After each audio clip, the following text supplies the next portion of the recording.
everyone, and welcome back into the Living Deadwax podcast. I'm your host, Ty, and I'm joined by my co-host, Tyler. Tyler, how are you doing tonight? I'm doing good, brother.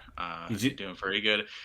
We just talked about this, not to break the fourth wall here, guys, but we just verified that we knew what we were doing tonight. Yes. So we both knew what we were doing, but we both, at some point in time the last week, were very shaky on what we were doing. So go ahead and tell them what we're doing tonight. It's a tight ship that we run here. That's for sure. We literally, I saw this man 3 days ago. Yes. And I talked to him every day, yet we did not go in depth with what we're doing right now. So we split the details. We were both on the same wavelength. So last week we tipped it off at the end of the episode. We are doing our favorite cover songs. So not album covers. It's about 17. So I was sitting on the couch about 17 minutes ago. I was getting everything going, whatever, and I was writing notes and I did little things, whatever, for the deal.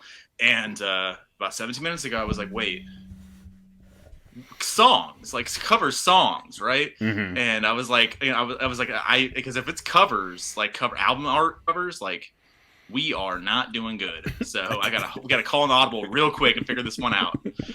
Just kind of just pull a lot of like metal covers and stuff or something. Yeah. I don't know. Oh, lordy. But we are on the same page. So we're gonna get started how we normally do. We always talk about recent pickups, stuff like that, or stuff that we want to show off from the collection. So we can do that there. We actually got a little bit of rain today too. So we did. That was kind of cool. We're in Arizona, so it's not a common thing, Yeah, it was actually pretty cold too. So I was into that. I was in the cool weather. Are you turning your heater on yet or no? No way. No. Yeah. So I haven't done that either. I just didn't. I like to push it as far as I possibly can until I have to pay a bill. Basically, I'm not paying any bills really. Like my AC is off the entire time. My gas is off. Whatever, for my heater. So I don't want to pay a bill. So until I have to, the kiddies have their own sweaters on. So I don't need to worry about them for a minute. Yeah, I mean the baby can layer up. That's true. Yeah, get her rugged pretty quick, brother. Like you gotta let her know. Hey, back in my day, we let things get cold. You're okay. Yeah, tell that to a 1 month-year-old. Back in my day, this is what we had to do. We had to save money. So come on. The luxury of heat, brother. The luxury of heat. How was heat back in? Did you guys? Okay, so I've never asked you this before. So okay, I'm so lost on in terms of how things are back east. Obviously, Maryland is back east, and it gets very cold in Maryland. Did you guys have a heater, or did you guys have an oil thing? From what I remember, we did not have a heater or an oil heater. I remember space heaters a lot of times. Okay. Like space heaters down in the basement and stuff, but that might have just been down in the basement. Yeah. I know for a fact we did not have AC because in the summertime we'd run windows open or run window ACs.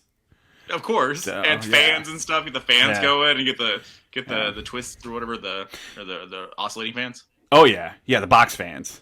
100%, put the box fans in the window or the doorway. Yeah, and you go behind it.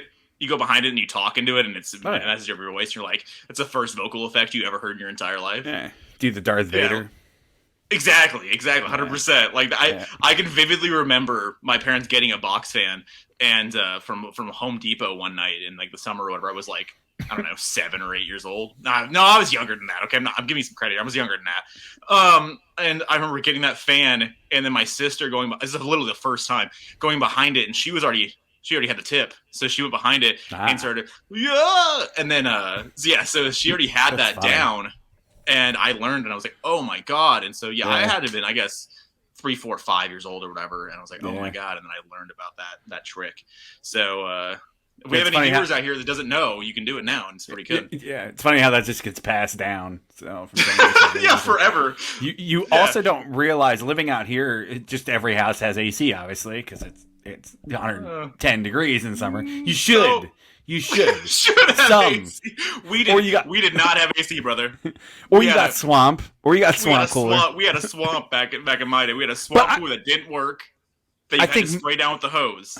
100%. But I think obviously most recent houses in here, they have ACs now. Yeah, So 100%. like obviously if the house has been retrofitted anytime in the last 30 years, it probably has an AC. Yeah.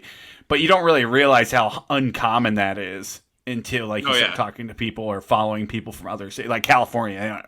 It's like Nothing. it gets hot in It gets hot like in Southern California. No AC. It's Yeah. crazy. They're banking on that off the ocean air. They're banking on that real hard. Yeah. So if you're not like you don't have to be necessarily on the ocean to get that air. You can be inland, but if you're like way inland, you're kind of dick, man. Like, and you don't have AC, you are dicked. I can't imagine like growing up. Like, yeah, we had the swamp cooler, but it never worked, and had to fix it every other day, right, in the summertime. And then we started doing the cold showers at night and going to sleep, like, barely drying off, whatever, going to sleep doing that thing, and just use mildew basically all over us. And then I actually didn't know until your mom bought her house. Whatever was that, 10 years ago now? Yeah. I literally didn't know how a swamp cooler was supposed to run because your mom has both. Mm-hmm. So I literally did not know until the first time we went over to your mom's house.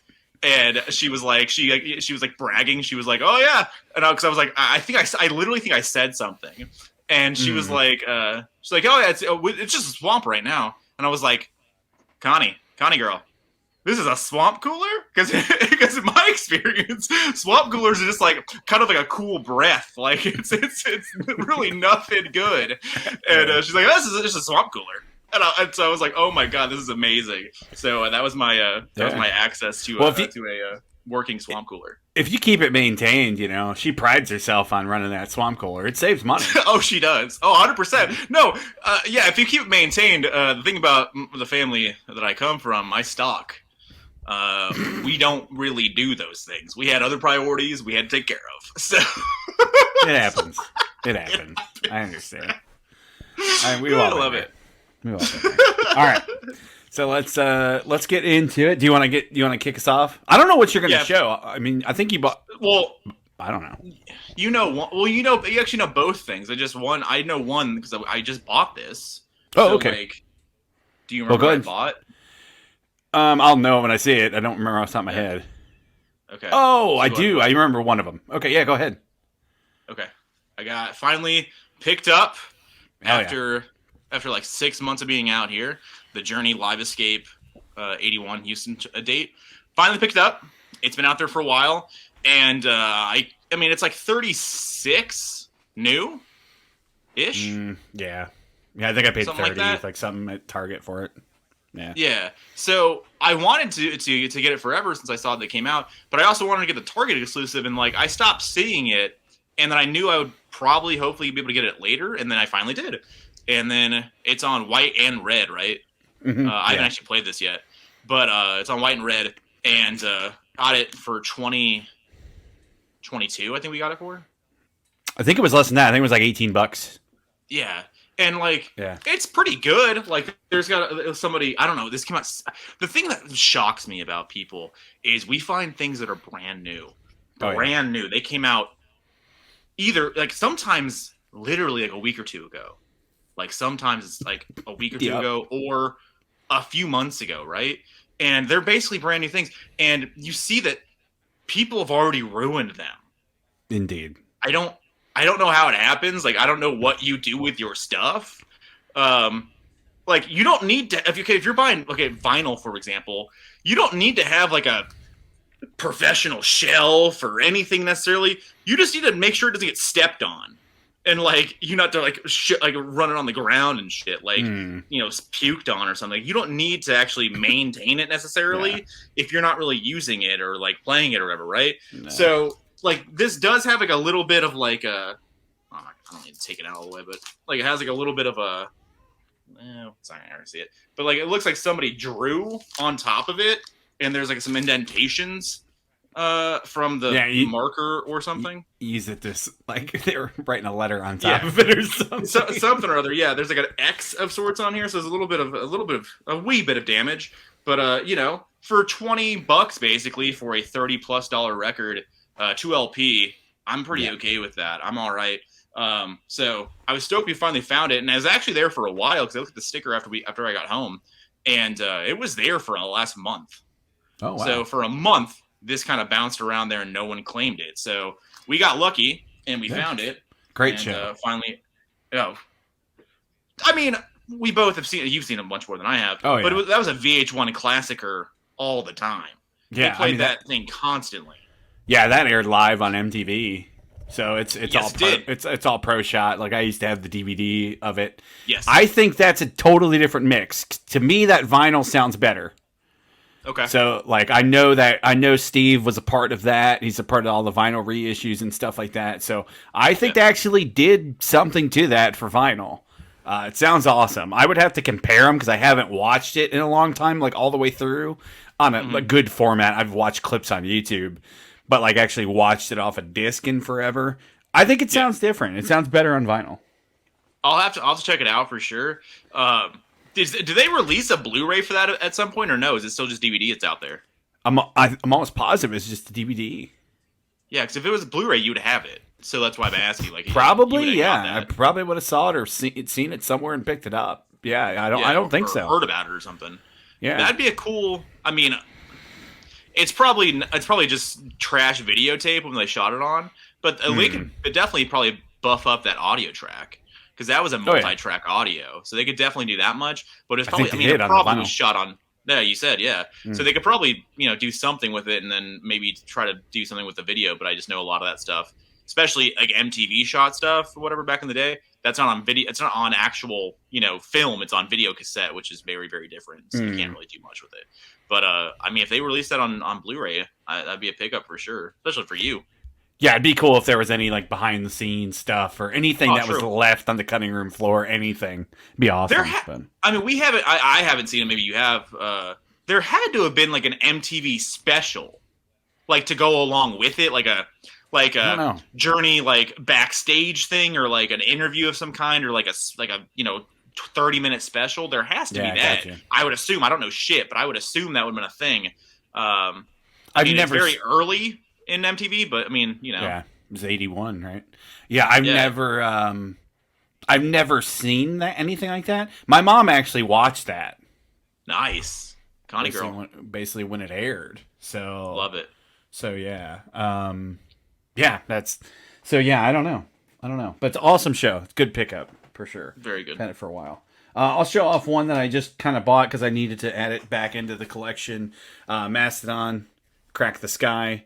This is 2009. 11. Yeah, that's what I was like, 2009. Oh, wow. Yeah. Jesus. Nah. Okay. One of my favorite records about the band. Kind of got me into the band, honestly. And this is the single LP. I used to have the double LP. You can't buy that anymore. It's really expensive. Oh, really? Yeah. What's that at? This is only like $20. No, what's the double LP going for? Oh, I have no idea, but I don't remember off the top of my head. But I remember when I looked it up, I was just like, I'm never gonna have that again. So it was like, it was in one eye, like out the other eye, and gone out of the brain because I'm like, just forget about it. But I knew this was out. It's a single LP. I'm actually curious to see how it sounds because there's not a ton of tracks on this record. They're just long. So it's a long record. I was gonna say. Yeah. So I don't know, but I'd be curious. The double LP that I had was a 45 RPM too. Oh, wow. So that definitely helped things. So I'm curious to listen to this. I haven't spun it. I've heard this record a ton, honestly, but yeah, stoked to have that back in the collection. That was just a Bezos pickup. So that's okay. So would you like to know what it is? I guess, yeah. Is it okay? So hold on. Let me look one thing real quick. Maybe it's not. So you had the 45 RPM pretty double sure, LP. Yeah. So that was super limited. That's a 2,500 worldwide press with the bonus CD included. That's mastered by Bob Ludwig as well, so that's super cool for them. Right now listed at 165 on Discogs. So, and then it tops out at 300. So I imagine that's probably a sealed copy. But yeah, you might not be getting that one and again anytime soon if you decide to get it. It is what it is. It is what it is. Maybe they'll do something. 10-year already passed, so I guess maybe 15. Maybe they'll do like 15th anniversary pressing. With it's true. A couple years now. So it's a very big record. So it's a record that basically broke them. So. 100%. So like I'm not a huge Mastodon fan, but everything I know from Mastodon is basically that era because I remember you used to listen to that record a lot. Oh yeah. And I just remember listening to that record on repeat going to Big Four. Oh yeah. Like I remember driving in the van that we rented to go to Big Four for everybody, and I remember you popped the CD in, and then we just had that on repeat. We listened to nothing else.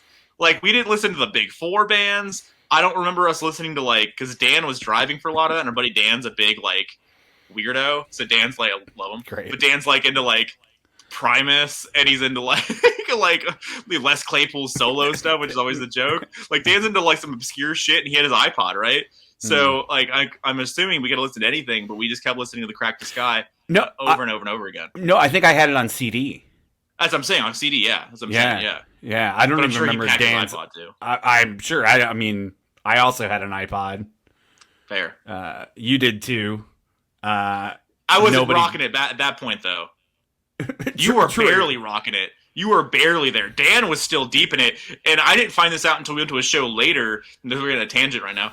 I didn't know later that Dan would manually update his iPod into the early aughts, right, or whatever, like early 2010s or whatever. Mm-hmm. Like he would manually update, like he'd rip the CD and type them in, and it baffled me. And I don't know, like he had internet. I guess. I don't know. I mean, I saw him do it over at our house one night. He was over there hanging out with me and Josh, and he was ripping some of my CDs. And, like, he ripped, like, 5 CDs. And then I was like, you can... I'm like, we had internet at that time. Like, you can get on Wi-Fi, bro, and sync it with the... Yeah, it was called Grace Note, I think it was. Yep. Yes, it was. Yeah, like, I don't know how I remember that, but you can sync it, man. No, it's all right. Absolutely good. I don't know why you wouldn't have done that.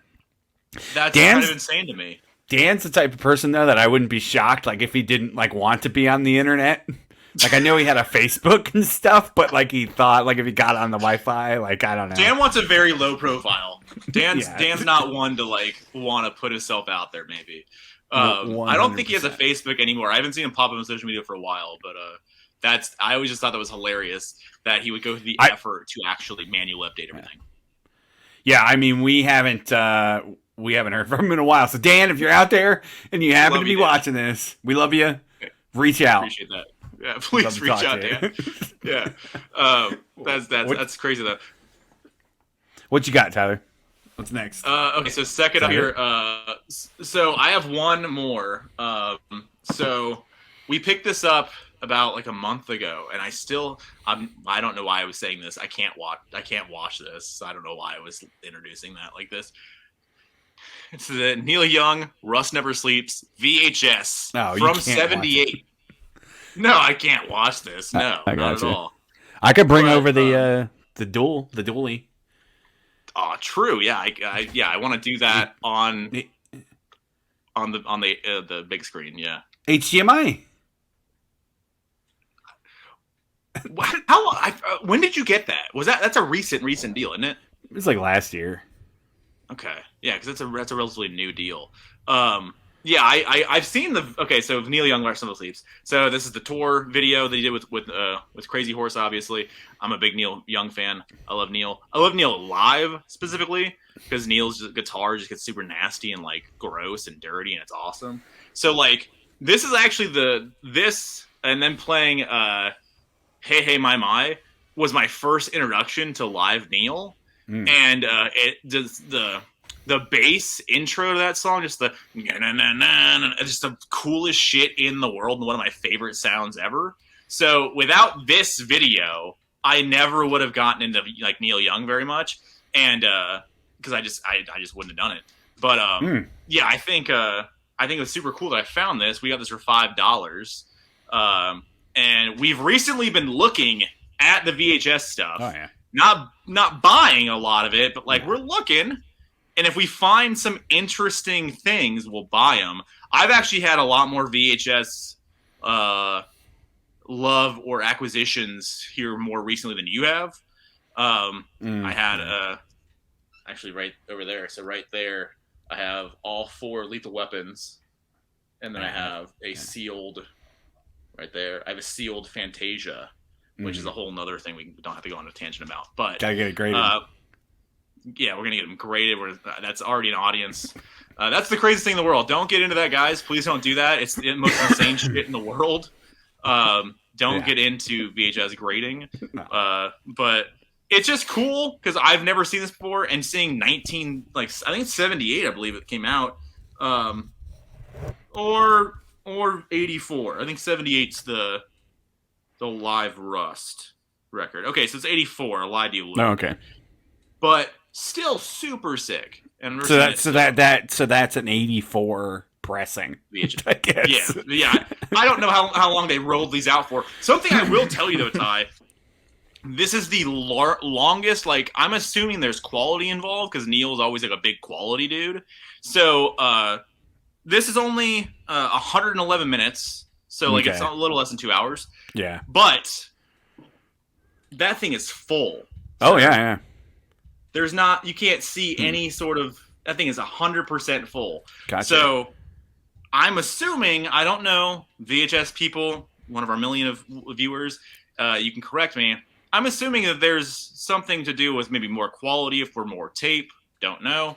But this is one of the heaviest VHS tapes I've ever actually. Yeah, I think the bigger the tape, the more degraded it's gonna get, the quality. I think I've heard that. The longer, so you think it's shittier than normal? No, I think the longer, like if they would have put like 2 hours of video on a 6 hour VHS. Yes. Exactly, I think that would be worse. I know, because they do, because we're both wrestling fans. So dudes used to record Raw and stuff. They would record Nitro, or they record Nitro like the 3 hour or whatever the hell. They would get like 2 hour VHSs, and then you can stretch it. With like, if you do a certain thing, a certain setting, you can stretch the 2 hour tape to 3 hours, but at a certain point, it looks like shit. Interesting. I never knew that. Yeah, that's an OSW fact. Didn't know that either. That's interesting. Yeah. Like tricky there to save money. Yeah, you can make it last longer, but yeah, it gets shittier. That's why when you get some of so again, we're going way too stupid here about this stuff. But Indeed. If you watch old rips of stuff, and it looks like shit, it's not just because it's VHS, it's because more than likely, whatever they recorded on, or whatever they were recording, like sporting events, stuff like that, or, wrestling, whatever, they probably had that setting on. So it degraded that even further because they were stretching that tape.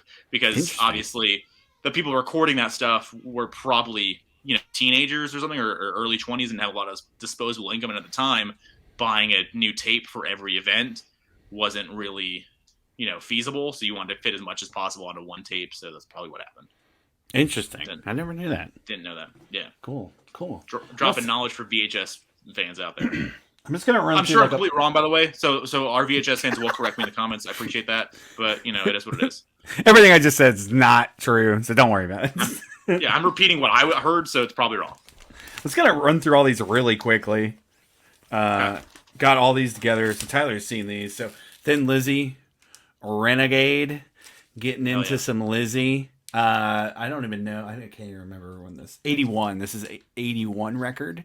Got this at the In Groove local record store. Phoenix.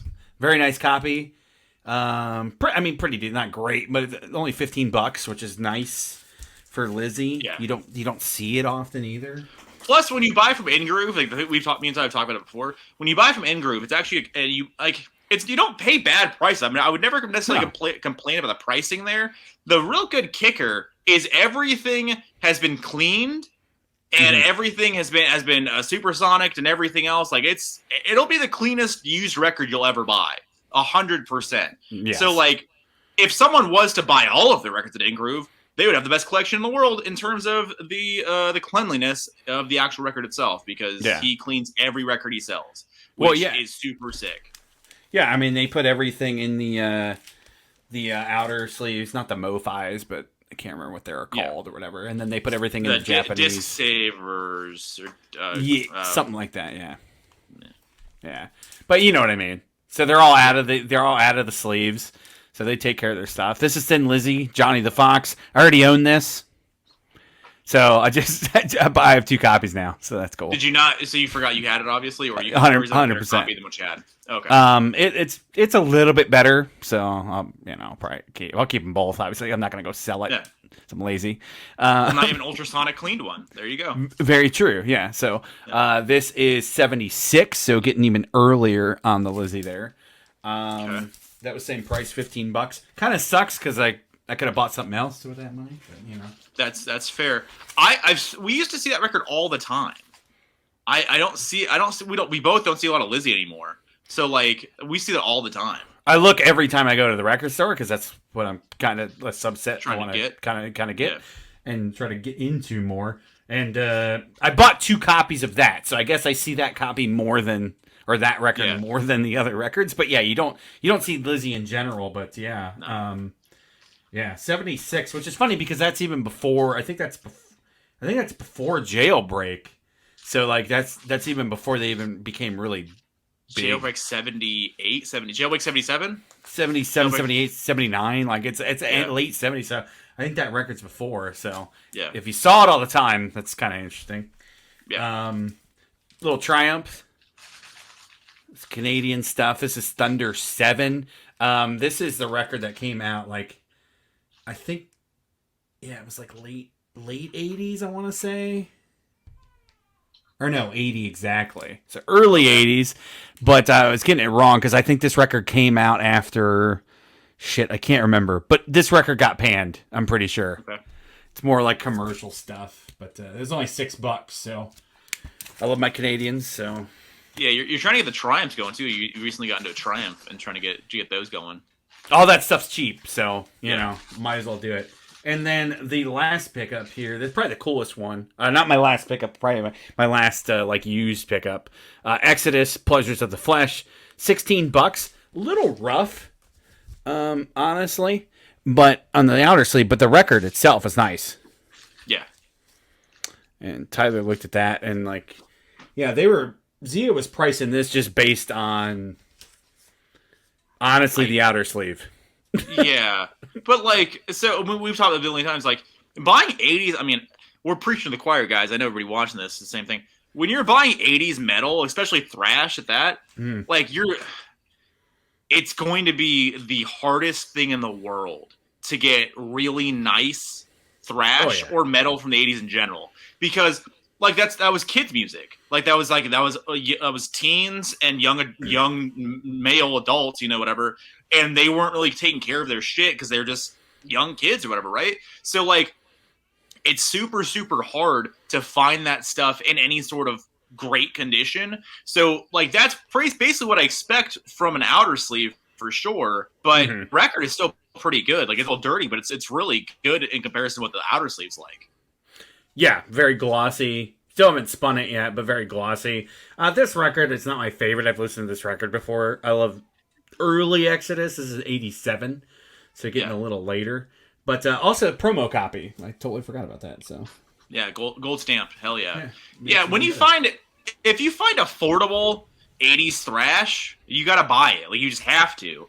I think we've purchased a few rough thrash records just because we found them, and we're probably not going to find them again in any sort of better presentable condition than what we already did. So, when you find it, you got to jump on it. I'm going to buy it every time. Every time.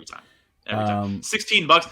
I mean, back in the day, that $16 might have been a little expensive, but that's at this point, that's just great price. Just killer price.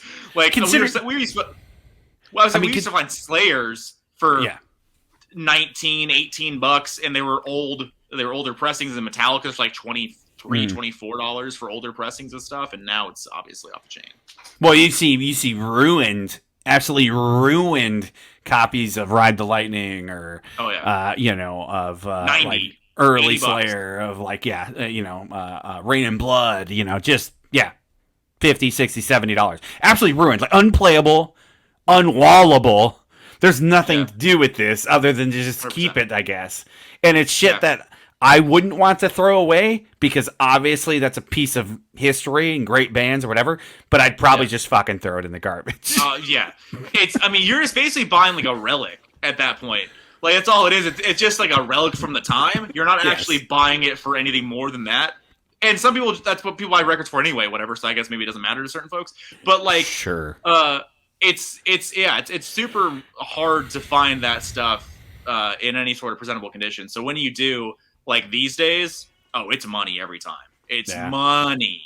And especially considering, they're selling ruined copies of shit for 60, 70, 80 bucks. Like I think I saw at Zia, a copy of Justice there maybe like 3-4 months ago. And it was pretty rough. And they still wanted $60 for it. So yeah, it's rough. I mean, I think I texted you that Ride the Lightning. I think it was Ride the Lightning or that Creeping Death single, like last year. Yes. It was it was unplayable. It's unusable. It's the purpose of a piece of vinyl is to play it. Ideally. Obviously, there's people that display them, shit like that. But ultimately, the purpose of it is to play it, and then when the sleeve is ruined, it's undisplayable. So you're right. It's just like a relic of like, oh, this is cool this is from '85. Holy shit. Yeah. Whatever, I guess. I don't know. And that's I don't know. Like maybe that's cool. It still is cool. I mean, also forgot about this. The $29.95 sticker for that VHS was still attached and it kind of fell off. So I've been tucking it in and it just fell out. I just noticed on the ground. So whatever. That's so sick. That $30 of the VHS at one point. But yeah, so it's getting super rough out there, especially if you're a metal fan, because you can buy the represses. Like that's the good part about it is everything's being repressed. But if you actually want to buy older pressings, you got to shell out some cash. And like that goes for a lot of different genres, but especially for metal because it is so seldomly seen. Yep. Yeah. It sucks. Everything just gets priced. So that to me is a great price, especially for something 100%. that's probably going to play really nicely. Do you have anything else? I don't. I've got one small thing and then one more big thing, and then we'll get to the main topic. Do it. Just really bought a CD, and I don't know why. Simply because I looked this up on vinyl, and I'm like, oh, I'm never owning that. And then like I kind of want to own a copy of that. I love this record. This is Winter Sun. This is the Forest Seasons. This is kind of melodic power metal, symphonic with extreme vocals. A lot of guys from different bands in this. They got a lot of shit for this record because they actually they're on Nuclear Blast, not a major label, but that's a big metal label. Scene. Yeah. Yes, and then they did a Kickstarter for the record too. Okay. So just taking people's money basically at that point, because the record's gonna come out regardless. They're probably gonna do it again, but do it again. But the record is awesome, so very cool. I bought a CD, which is weird. So I mean, that's a thing. So do you not see that being repressed at any point in time? It probably will. I don't know, dude. That was just like a weird impulse buy. Like I've been trying to play CDs sometimes in the truck. Instead of just when I'm driving for work, instead of just hooking up my phone, that way I can maybe listen to more full albums instead of just trying to pick a playlist on Spotify. So that's basically why I bought it. But I mean, that's why I bought. Oh, go. It might get repressed, but I have no idea. But go ahead and what were you adding on there? Well, that's why I bought. Well, that's why I bought here. That's why I bought the Coverdale Page CD. Oh yes, yeah. This is not going to be coming out on vinyl anytime soon. They're talking about doing some sort of a anniversary release, but that remains to be seen. And buying this on vinyl is money.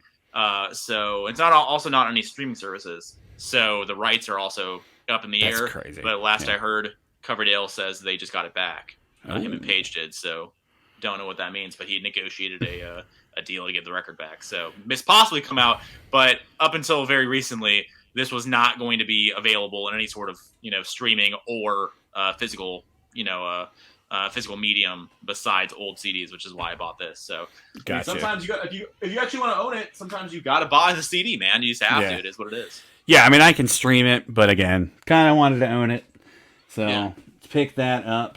And then my last big pickup. I really want to show this up, but I don't want to take it all out. I should have did it before. This is Devin Townsend. Oh, there you go. Nice. This is his new album, Lightwork, and this contains the CD, for light work, the CD2 for night work, which is kind of like extra tracks and kind of B-sides, but it's like a different vibe.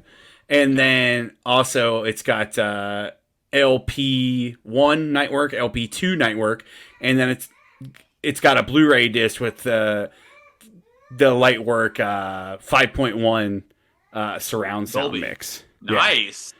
So that is very cool. And Devin does cool shit. Devin does a lot of cool shit for his releases. Yeah, and a lot of them they just go and then they're gone.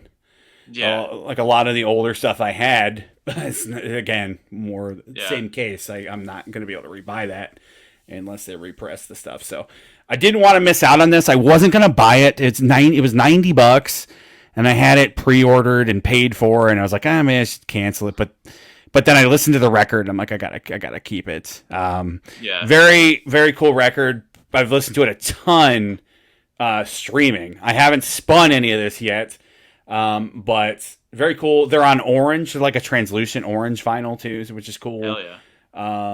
And you got some art prints in there.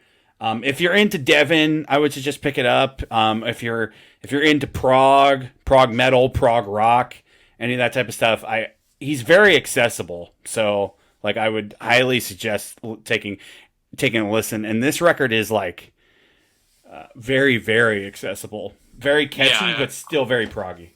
I heard it in the car, and I would definitely agree with you on that. There's those are really, especially for somebody like him who's doing it. Like he's on a label right now, right? Or is it's still him? I think that's the Canadian pressing or European, so it's on Sony Music. I think is the okay. So he has, but they're not going to keep that in print. That box that's gone. So whatever's out there is out there, but once that's gone, that's gone. That's never going to be a thing again. So like, if you wanted the big box release for some of that shit, you got to buy it and just you got to bite the bullet initially. $90. I mean, it could be worse. Could be a lot worse. Well, we saw the 2 LP at Zia. Yes, we did. And it was $45. Yeah. So I got all the extra stuff for $45 more bucks. The Blu-ray too has audio commentary by Devin. Track by track audio commentary as well, which is not on streaming, so maybe it'll only be released on that. Sometimes they do release that stuff on streaming, but it's not on the special edition on Spotify at least. So yeah, you feel like you get something. Like I feel like that's a $90 well spent item for sure. Yeah, to me. I'm super stoked with it. It might be at the end of the year. I'd have to go back and listen. Or kind of figure out what I listened to all this year. That stuff that came out might be my album of the year. It's really that good, man. It's been my go-to the last 2 weeks since it came out. Like I think I've listened to it like 5 or 6 times straight through. Nice, which is a lot. It's not I imagine it's not a short record, so that says a lot. I mean, it's only 11 tracks for the main record. But if you listen to Night Work with it, it's like 22 tracks. Wow. And I've listened to Night Work with it every time. So like I've listened to it. Yeah, basically I've listened to the deluxe edition every time. So sometimes that's not all the way through. Like I'll listen to 5 tracks and then I got to do something and I'll listen to 5 more tracks. But yeah, it's just been kind of playing on my Spotify. So I imagine some of that stuff will be in my like end of the year list for sure. So fair enough. That's it, man. No, that's awesome. That's all my pickups. So. Unless you had anything else, we can get into the main topic. No, I'm tapped, brother. I think I'll have more next week, but I'm tapped right now. So okay, I'm down. Yeah, no worries.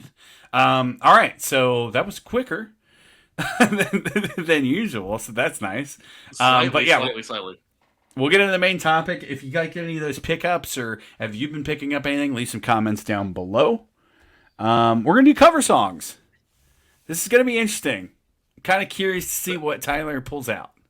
So I have a few givens. I will admit that I have a few givens. It's fine. And I don't. We might have one that's the same, possibly.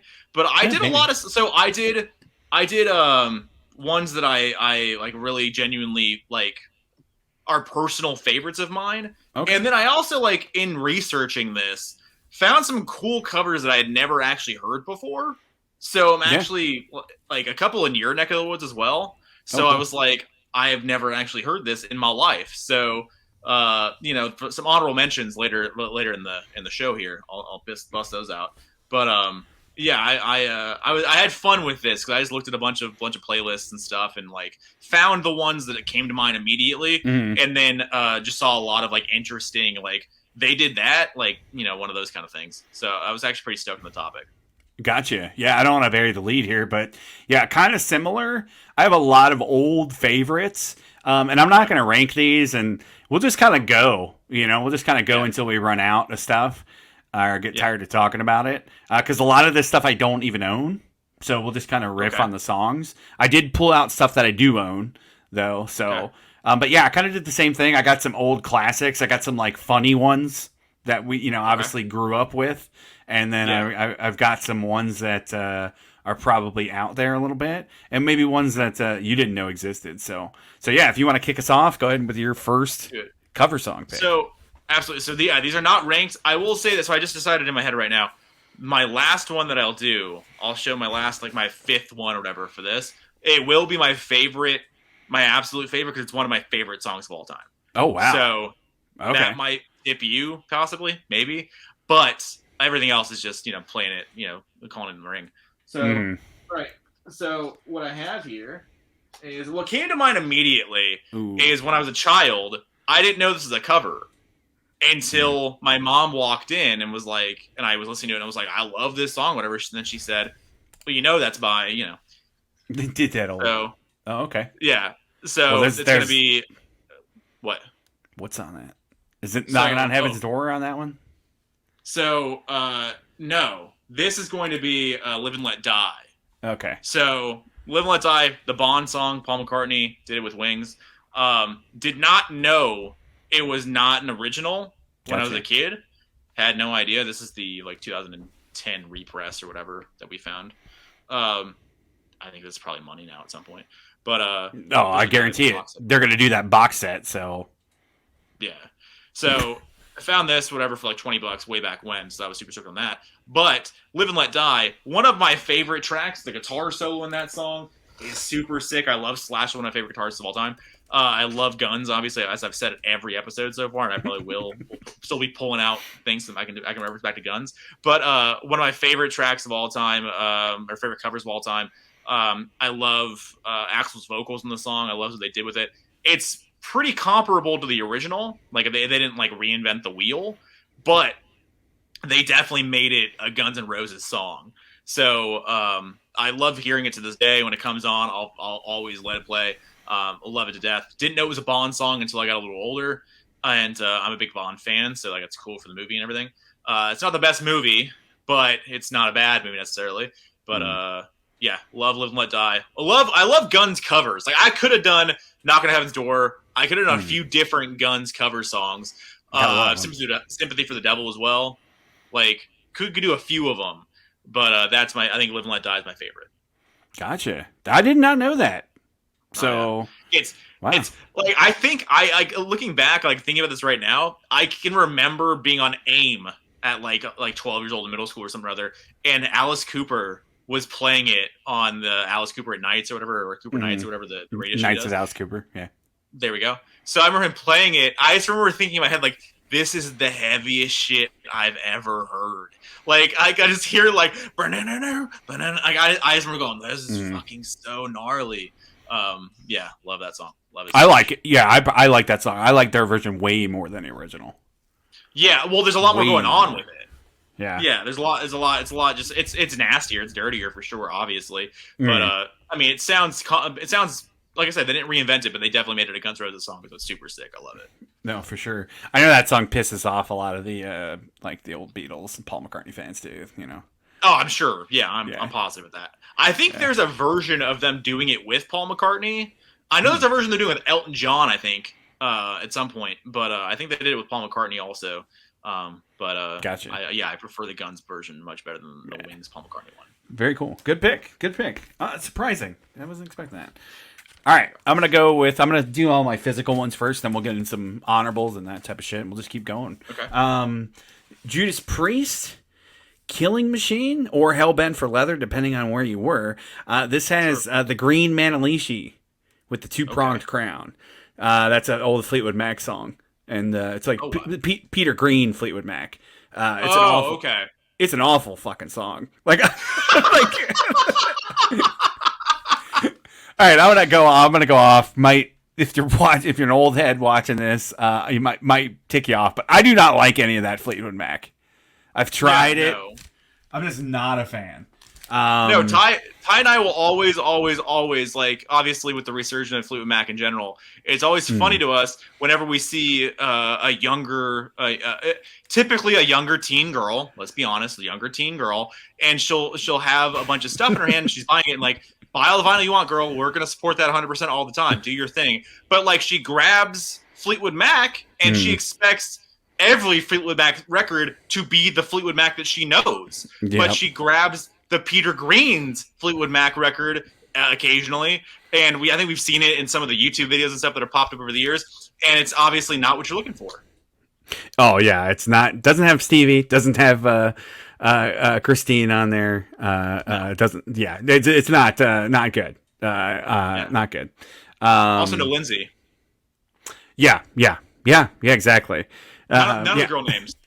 Yeah. Lindsey Buckingham. That'll throw you off. You know, not a guy name often. Actually, no. I don't even know if I can think of another guy. Lindsey Graham. There you go. I literally thought of a person right away. I never. Oh wait, hold on. But yeah, Green Man Alicia. Such an awesome fucking song. Listen to it today, actually, just to kind of refresh it, and just it's still fucking heavy. I've heard it live. It's better fucking live, honestly, than what's on the record. What a sick fucking album cover too. But yeah, one of my favorites. One of my all-time favorite, probably pre-songs too. Just a kick-ass. That's awesome. They played a lot live. Is that a staple?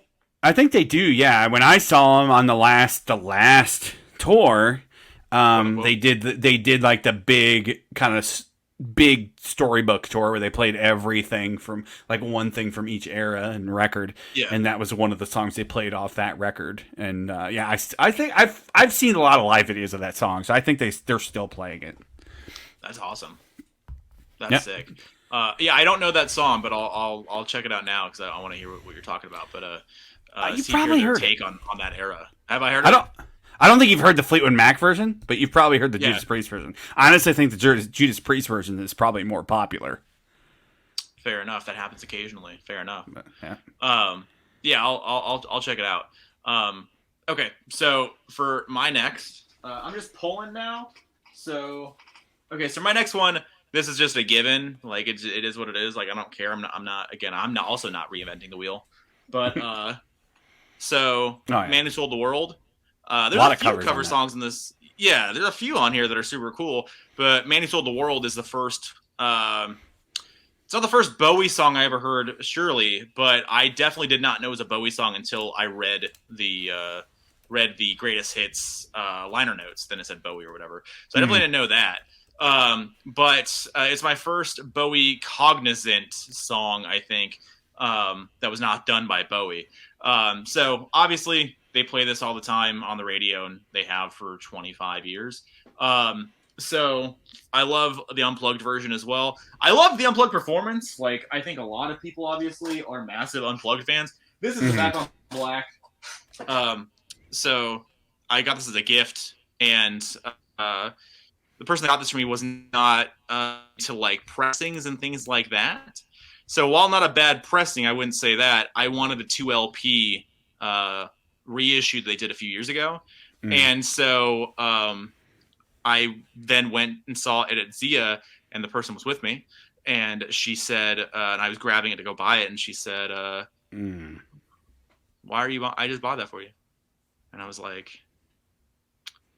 This is different. And then she got a little bummed out, and then I was like, all right, well, guess I'm not buying that now. And I just put it back, and I didn't want the conversation. Oh, man. Yeah, the Unplugged is super sick, though. I love it. Yeah, there's a lot of good covers on there. I kind of like that about that set. Like, I love the Alice in Chains set. It's my favorite Unplugged, because Alice in Chains does a lot of the hits. But Nirvana did it totally different, where they played basically none of the hits and just did covers and shit, which is cool. The I almost put it on my list. The Lead Belly cover. What's the song? What's the name of the song? Where did you Where Did You Sleep Last Night or whatever? That's fucking amazing. I love that song. Yeah. I've never even heard the original, but yeah. And they have a Meat Puppets cover on there as well. A couple Meat Puppets, I think. Yeah, a couple Meat Puppet songs. And they were there, too, that night. I think one of the dudes plays with him.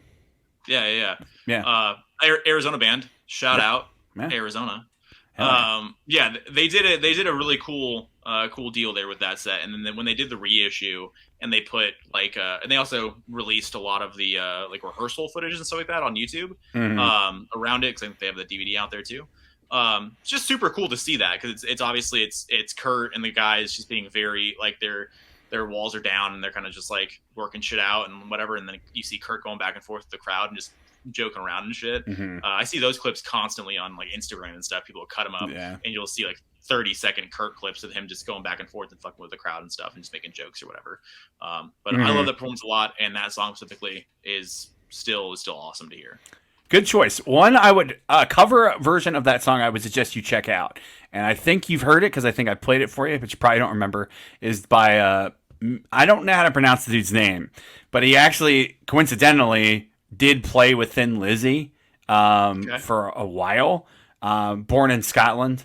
Midge Uri? Uri? Yeah. Uri, maybe.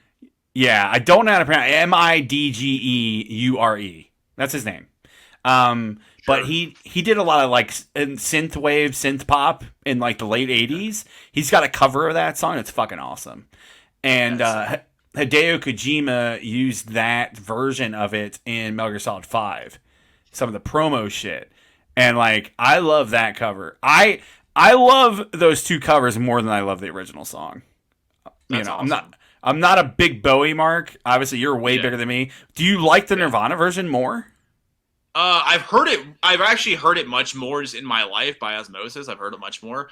I don't know if I like it more. It's different. It'd be close. I think I still would go the Bowie track, but yeah. Gotcha. I think I haven't heard. I might have heard it through you, because I'm sure you've played it for me over the years, because I don't know how many years ago that is, but you've probably played it for me since then. Shit, that game came out in 2015. It's been a long time. You've probably heard it, but check it out. Look them up on Spotify. Midgie Ure. Very cool fucking version of that song. It still comes up in some of my playlists. And very cool version of that song. Very dark, synthy. That whole game is kind of riff on that for a little bit. It's kind of got a Bowie vibe, like the group the mercenary group that's in the game is called Diamond Dogs. There's a lot of Bowie references. So obviously he probably wanted the original version and that wasn't in the budget of Konami. So they got the cover version, but it's badass. So yeah. No, it's cool. It's his most. So it's got 30, almost 25 million plays on Spotify. So that's his biggest song by far. So okay. I imagine, that game definitely helped it for sure.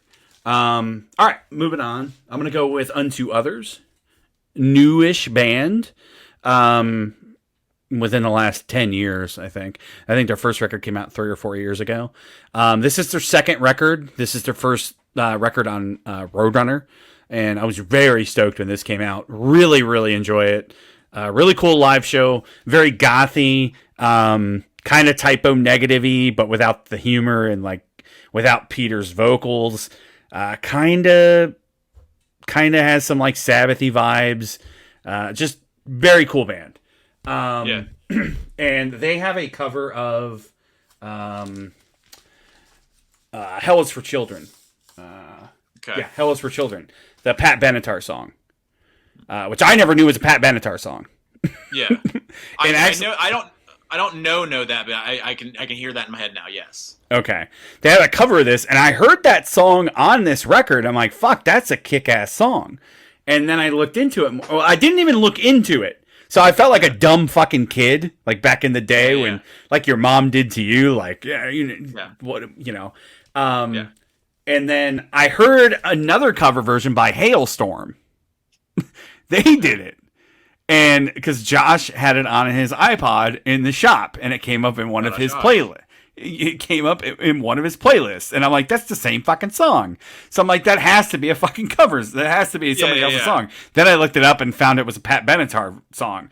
The Pat Benatar version's okay. This version's fucking awesome. Hailstorm version's all right. Really love this version, and this is a really, really fun record. The record's called Strength. I love the fucking album cover too. So yeah, it's sick. Cool band. Used to be called Idle Hands. Then they changed their name. I don't know. Legal issues, I guess. I don't know. I feel like I know that band by Idle Hands. I mean, I've been listening to them since they were Idle Hands, so you probably heard them. Okay. Yeah, you probably heard them from me. I just know my brain sees or knows the name or whatever. Fair enough. Idle Hands, a much better band name, but I don't know. Unto Others just kind of doesn't like roll off the tongue. Devin Sawa went after him really hard and was like, "Hey man, you can't. You can't be doing this, man." Yeah, exactly. 100%. We were actually because I bought that movie and Anna made that same comment. Like that has nothing to do with it. It's just a name. Like I don't know why they had to change it. Obviously, it's copyright, but that's not what it's from. So yeah, no, anyway. Idle Hands, The Devil's Playground is the crux of that movie. Like that's the tagline or some shit, whatever, right? That movie. So like that's just the phrasing. But I guess there has to have been a band also named Idle Hands at some point in the last 35, 40 years. So like maybe because nobody's fucking creative anymore. So like every band name is thought of and been established. So like in some way, shape, or form, we're all just redundant at this point. But no, Unto Others is still a super cool name too, though. I'm about that. Yeah, it's not bad. It's from one of their songs. Actually, they just kind of took that instead of Idle Hands. But Bad Company, Black Sabbath. Yep, 100%. Yeah, same thing. Cool record, kick-ass band, cool live show. Check them out if you're into like gothic type rock, metal, and cool cover, Hell's for Children by Unto Others, originally done by Pat Benatar. So, love it. For all I know, it might have been done by somebody else before her. It might be a good cover. Fair enough. So I have no idea. Yeah. Okay, so I wouldn't say that. All right. I'll keep that for an honorable. Okay. Oh, gotcha. So something that I do love, if you guys didn't know and Ty didn't know, I love a man named Bruce Springsteen. So Bruce wrote a song that a lot of people don't know is a cover that the artist made it massive with. He wrote a song called Because the Night. Oh, okay, yeah. And all right. So this is the record, and this is the single by Patti Smith. And so I love that song. I loved that song before when knew it was a Bruce song. I heard it when I was a kid, like a kid. And I thought it was a cool song. And then my dad heard me listening to it once, or like maybe we were driving on the radio and it came on or something or other. I don't know, because Patti Smith doesn't have many like songs that like would be on the radio. Like this is the song basically, right? So I think it came on the radio and my dad like told me it was like that's Bruce wrote that song or whatever, and he's a massive Bruce fan too, obviously. So he's like, Bruce wrote that song, and I was like, what? And that's when I learned that it was a Bruce song. So story goes is that Bruce they were in the studio writing Darkness on the Edge of Town, that record right there. They were in the studio writing that record.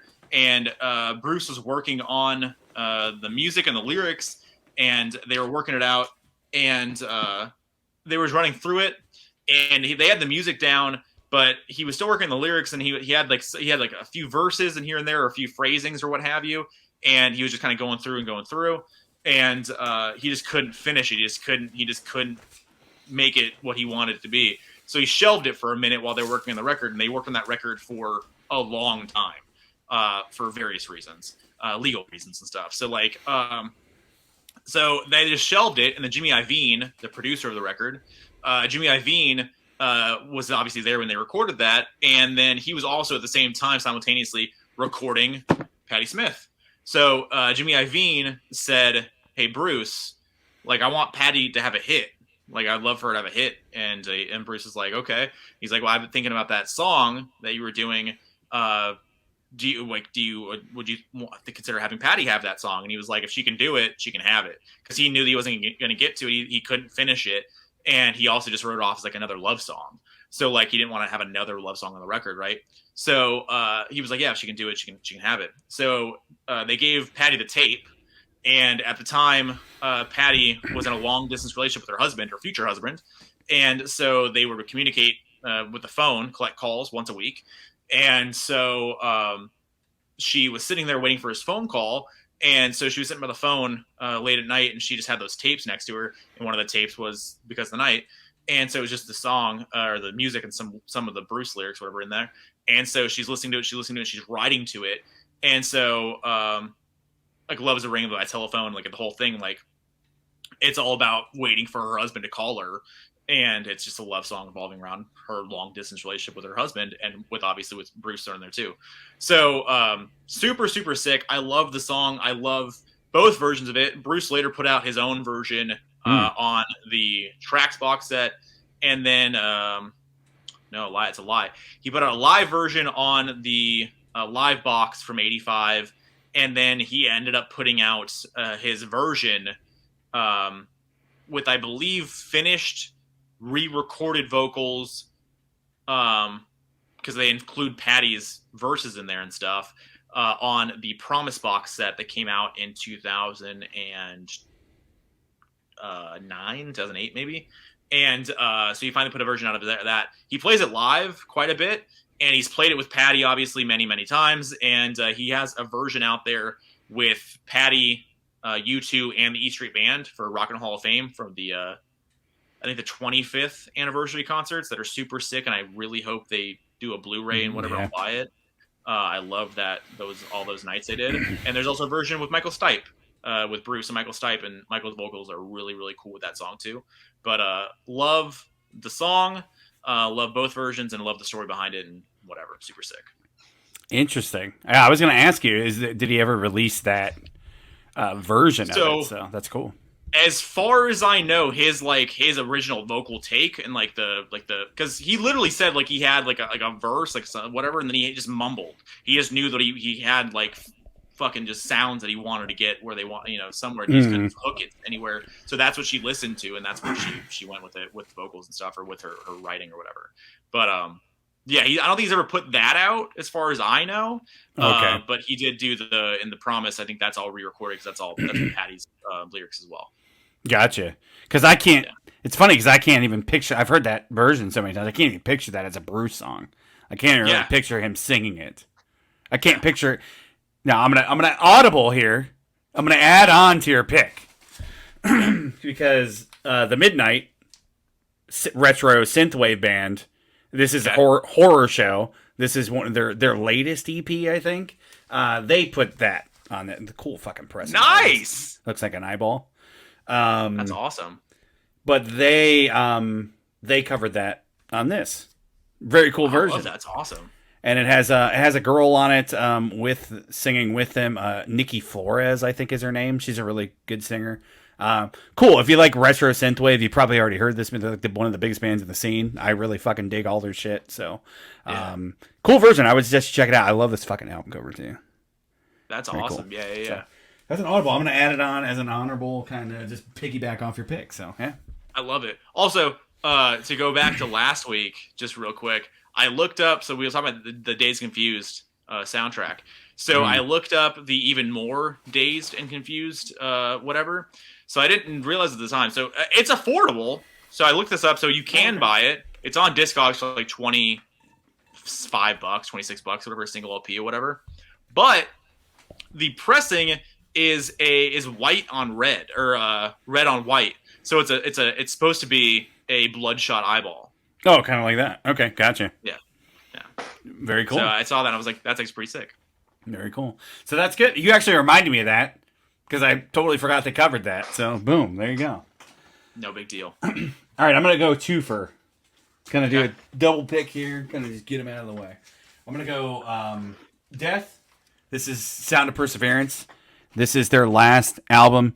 Death, seminal Florida death metal band. Basically, one of the founders of death metal, the genre. Chuck Schuldiner, just a fucking genius. Unfortunately, not with us anymore, but just fucking amazing. This record I love. Probably one of my favorite records. This is their last record. They get really proggy and get into real. Chuck was getting into real prog and kind of incorporate that into Death. And he later had a different band They released one album after this that is way more proggy. But get to the cover. They do a cover of Judas Priest's Painkiller on this. It's the last track on the record. That's awesome. Yeah, very cool version of it. It's very heavy, obviously.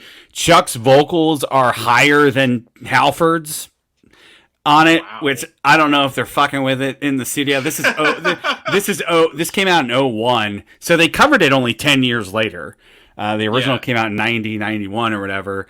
And so yeah, Chuck's vocals at the beginning, he's fucking blowing out his fucking vocal cords. Yeah. But just an awesome cover. And this is the new part of the new reissues that they did. So this is a very, very cool pressing. And then to kind of piggyback off that, I'm going to go with another Death pick off Human. Now, I don't think this track was on this album originally, but it is on this version because this contains the bonus track. And very cool pressing, by the way. Oh, that's weird. Yeah. But little track. Tyler loves this song. Love it. I don't know. Let's see. At least I think so. Little track called God of Thunder. Oh, yeah. From a little band called Kiss. Oh, yeah. And this version is very cool. They do it enough to where it's like still death metal-y and heavy, but it's not so much that it's going to turn off like somebody who's not into that. Yeah, so yeah. I can respect that. Like Chuck obviously loved those bands, so he did those songs justice, and very, very cool. Highly suggest you check them out, even if you're not into death metal. But if you like more like classic rock, like Priest or Kiss level stuff, check it out. Yeah. It's not my favorite Kiss song, but it's up there because we're both very, very basic Kiss fans. Like I like God of Thunder a lot. God of Thunder is the shit. It's not as good as Like It Loud. Love It Loud. Love It Loud. Yeah, Love It Loud. That's your Kiss the song. Real. Oh, 100%. Absolutely. That song is fucking killer. That's a kick-ass, super sick song. I don't give a fuck about 95% of the Kiss discography beyond the songs, but that's one of the songs that I fucking... Yeah, that song is the shit. What's Taz's theme song? It might be that. No, I think it's got it. I don't remember. I don't know. In ECW? Yeah. I don't know.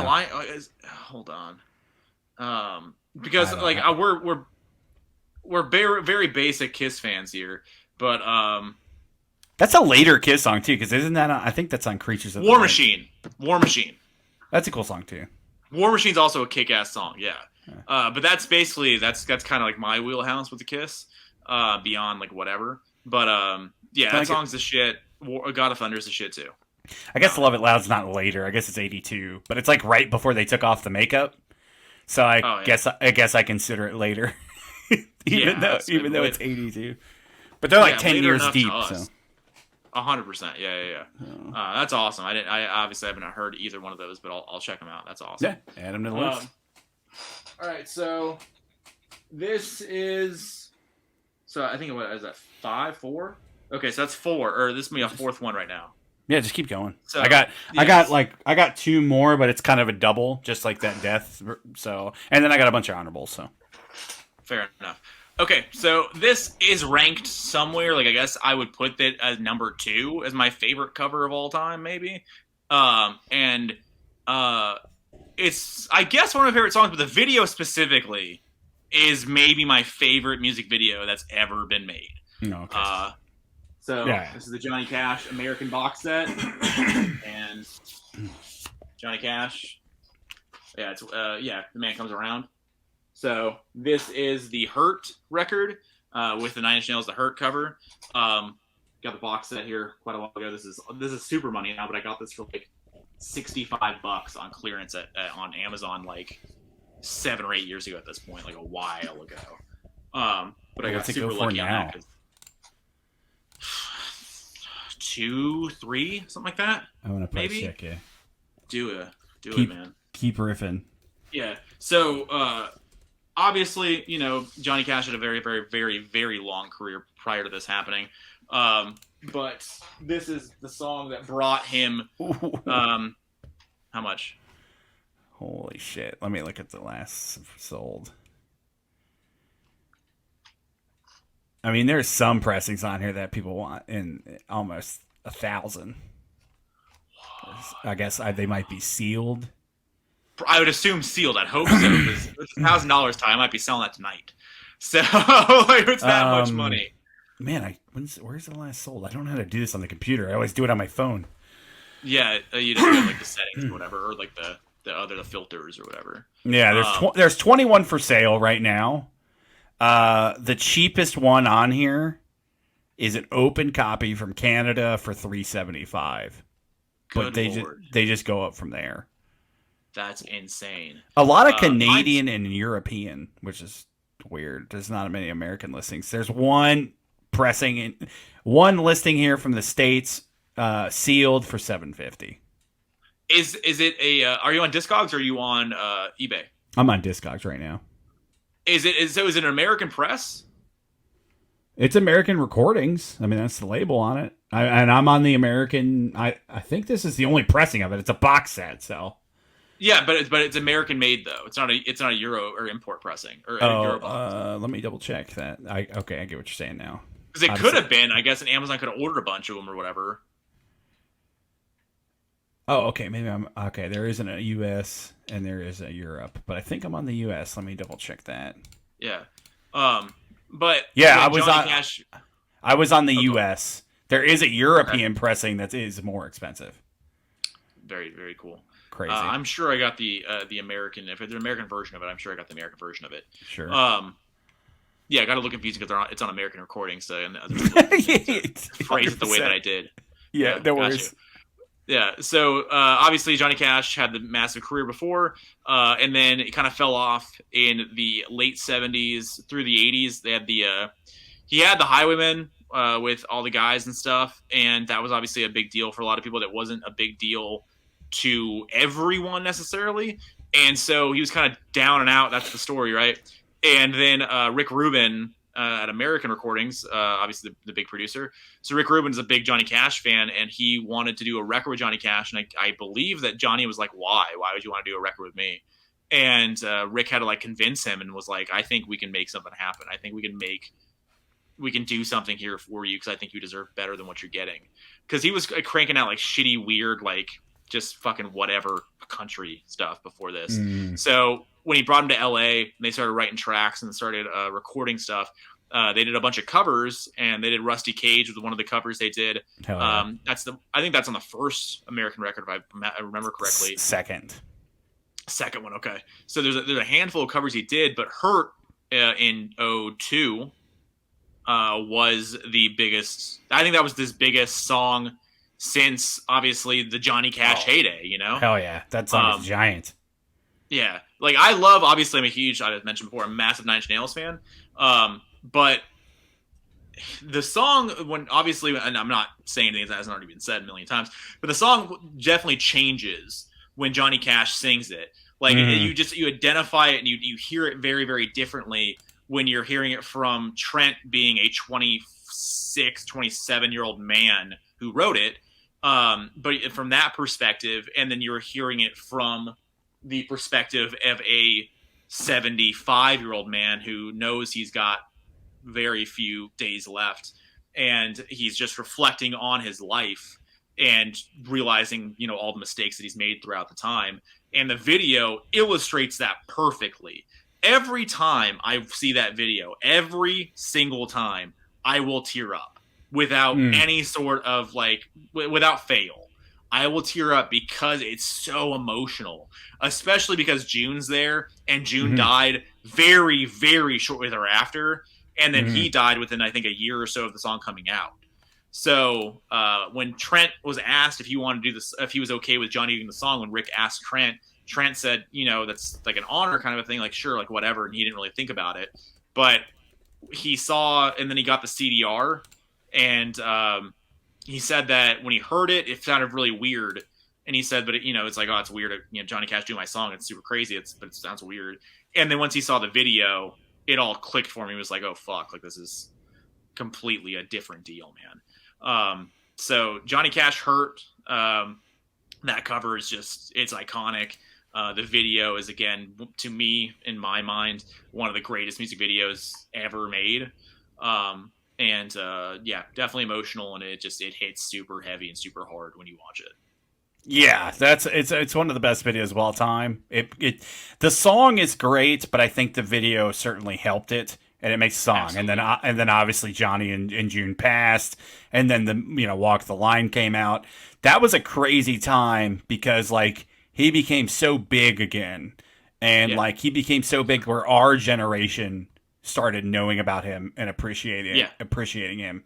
Um, yeah, that is one of the greatest covers ever for sure. Yeah. Where now it's you're at the point where it's probably bigger than the original. I mean, it is. Yeah. So I think mean, because Trent never put that out. I mean, there's a video for it and stuff, but like it was never out as like a single necessarily. It's a big song, but it was never like a single that was super successful for Nine Inch Nails necessarily. Obviously, it's a fan favorite and stuff, but yeah, Johnny doing it was like your sister knows about that song. Yeah. So like that's just the way it is, man. I'm actually looking into this because there's a lot of those records I don't know. I know that. Okay. I know that song. But the first record they did was in 94, which I was like, holy shit, that's a long time ago. Yeah. And they had, that's the Danzig songs on that Danzig wrote for him, 13. That song's fucking awesome. But yeah, there's just a ton of fucking cool covers on there. The Rusty Cage cover's cool. Personal Jesus is cool. Personal Jesus, yep. Yeah, he does he does a Petty song. He does Southern accents on one of those records. He does a Beck song. That's interesting. Yeah, I think Beck wrote a song for him. Yeah. I think it was a thing like everybody wanted it to be a thing. Like everybody wanted him to make it to a certain spot again. Like everybody like knew that he was in a certain place that he shouldn't have been in. Like in terms of like the reverence people had for him at the time. Sure. And I think a lot of people wanted him, a lot of artists wanted him to go back, or at least go back to a little bit of where they believe that he should be, should be thought about. It's funny too because it's a very similar thing happened with Roy before Roy passed. Almost the same. Everybody started coming out. You had Bruce and Bono and Tom Petty and Jeff Lynne, like all those guys started coming out and shilling for Roy. So very similar things. Yeah, because I think they just those guys just get forgotten about. I think that just kind of happens. Unfortunately, that's like it's a weird era that maybe didn't hit again in the 80s necessarily, like the early 80s and late 70s. Maybe they just didn't come back for those guys, and they didn't probably were never going to get lost to time necessarily. But without them being brought back by certain artists in that era, they probably would have not be the same level thought about in the same way that we think about them or other people our age think about them. Yeah, for sure. I mean, we could sit here and talk about this. We could talk about those records all night because I'm like reminiscing about some of that shit now. It's like, holy shit. Because that brings you back to a time. That's for damn sure. Super cool. Good choice. All right. Yeah. My last, I'll do this one first and then we'll get into actually I'll kind of do them together, but we'll talk about this one first. So, Type O Negative, Bloody Kisses. Okay. Now I'm also going to show this one to kind of lead in here. Type O Negative, Bloody Kisses, same record, different album covers. This is the digipack. I'm doing this for a reason. Summer Breeze is on here. Wow, nice. Seals and Croft cover. Really kick-ass version. Type O Negative does awesome cover songs. They've got a really cool Sabbath cover. It's called Black Sabbath from the Satanic perspective, and it's so fucking slow. It's like they turn it into like a 14-minute version. Have you ever heard that? I haven't. So keep going though. I'll come back to you. Keep going. All right. So yeah, but the Seals and Croft song. So people know that song. So they were originally going to call it Summer Girl, and they were going to do a parody of it. Okay. Seals and Croft did not like that. Okay. So they just did a straight up cover. That is what is on this release. That's what is on the normal CD version. Okay. So this is the Digipack. Peter did this after the album came out because he was unhappy with the order of tracks, and I think this actually has a different track on there too, so it's a little different from what came out. Now pertaining to Summer Breeze, this is the same version. It's the cover song Summer Breeze, not the parody version that they wanted to do. Okay. The funny part about this though is that this is actually a really cool digipack too. This came out in like 94, I think. 93, 94. And really cool digipack. Wow. It's got giant gatefold here. That's awesome. Cool pictures in there. Quad fold. Yeah. You really, really did a good job with it. And it's cool too because it has the alternate angle artwork. Oh, wow. Yeah, different artwork.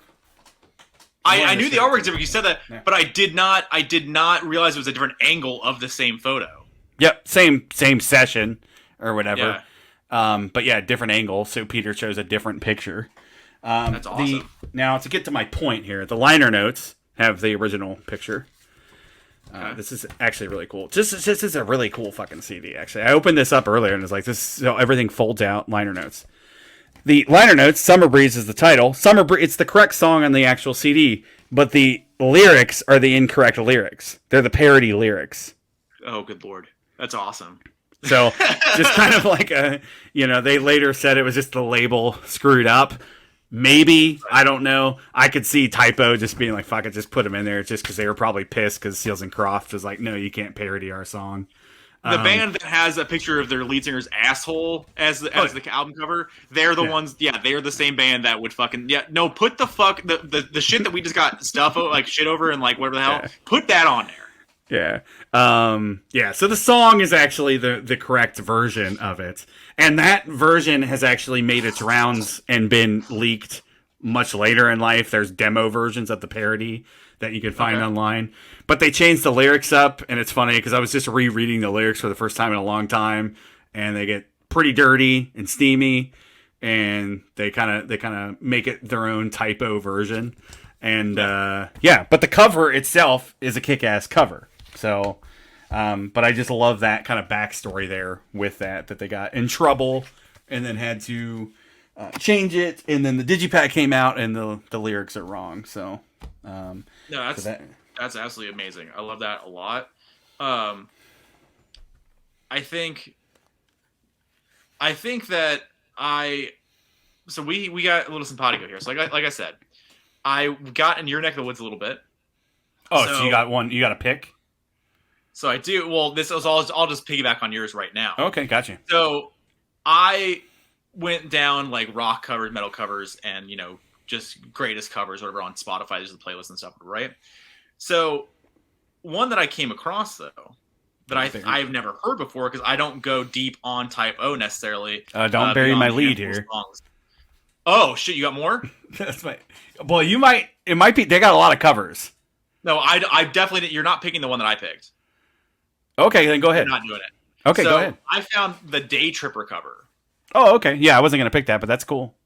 Yeah, I've never heard that before, and so I saw a Day Tripper, and I was like, "That's very interesting." Because I was thinking about you, because I was like, Ty's notoriously not a Beatles fan, so like, I wonder if Ty's a fan of this version of the song, and it's super cool. It's very sludgy.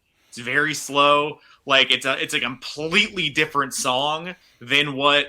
It's obviously the Beatles song. So I saw that, and it's actually one of my honorables because I just thought it was super sick, and I liked it a lot. But Typo, I noticed they have Cinnamon Girl. They have a lot of different covers on there. Yeah, they do a ton of covers. They're notorious for their covers, and I mean they got a lot of great songs, but their covers are funny, and they're usually pretty cool choices. Yeah, they were huge Beatles fans. Peter was a giant fucking Beatles fan. I mean, they're called the Drab Four. That's their nickname. Oh, okay. Typo negative. So, not a big Beatles mark, but I do appreciate that. Did you listen to the medley version, or did you just listen to the Day? Because I think there's two versions. There's one with the medley version. The medley. Okay. Yeah. So isn't there other songs in there, like other Beatles songs in that medley? So when I heard it, I don't I think it's just Day heard Tripper. Day Tripper, but you might be right. I mean, obviously it's a medley, so there has to be other things in there. I didn't hear it off the top of my head when I was listening to it, but you could be right. I would have to recheck it, but they're the type of band that would just call it a fucking medley just to fuck with people, and it's just Day Tripper. Yeah. So It's. I think. Don't do that. Okay. we're gonna get copyright here. We're gonna struck. Yeah. Keep going. We're gonna get struck down. Obviously, do you have any more physical picks that you want to show? And also She's So Heavy. So that's the end of it. The end of it, She's So Heavy. Okay, so that must be why they called it medley. Okay, I couldn't remember. Yeah. Okay. I'm just gonna piggyback off because this is my last physical pick, and then you can do whatever physical picks you have, and then we could do honorables or whatever. Okay. So Typo Negative, October Rust. If you had to ask me, this is probably my favorite record, depending on the day that you ask me, by the band. But this has Cinnamon Girl on it, the Neil Young song, and I love that version of it. I like the Neil Young version. I'm not a huge Neil Young mark like Tyler, but I love this version of the song. Such a classic record too. So figure I'd throw that in there to show a little Typo Negative love. So the Cinnamon Girl cover is super sick as well. They do really well with their covers because they do it in the Typo way. And it's not that I'm not a Typo fan, I just haven't dove in at this point. And I dig the overall, like, the gig. Like, I dig it. I like the sound. I like the vibes they put out there. Like, I like what they do with it. I love Pete's vocals on stuff. It's super cool. So I love that too. I love, what their renditions of shit is super cool. Yeah. They're really, like you said, they do the songs justice, but they do it in their way. So it's not just, you're not just listening to the same song. It's never straight. It's a never straight, like, exactly. fucking, cookie cutter cover. It's never going to be that way. They're going to do it like a Typo Negative song, and that's super sick if that's what you're into, obviously. Yep. Yeah. So, yeah, Cinnamon Girl, and then I love the Summer Breeze story. And then, Summer Breeze, very cool. If you ever get this digipack out there, this has the original lyrics in there. So, there you go. Nice little Easter egg for you. Yep.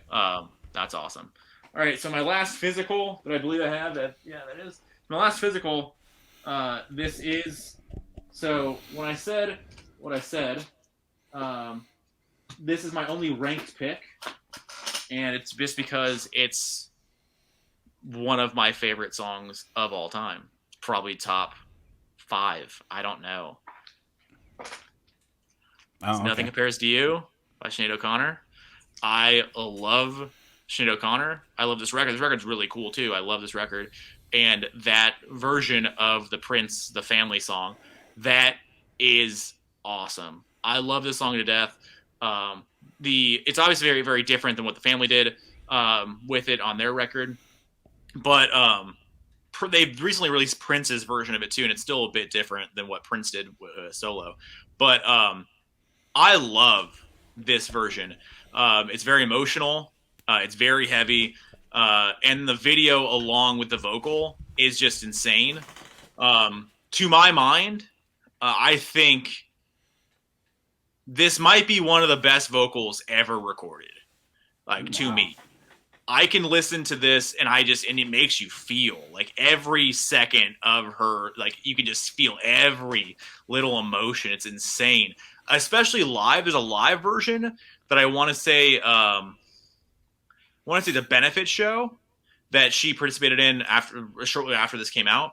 And this is 90, so like 90, 91.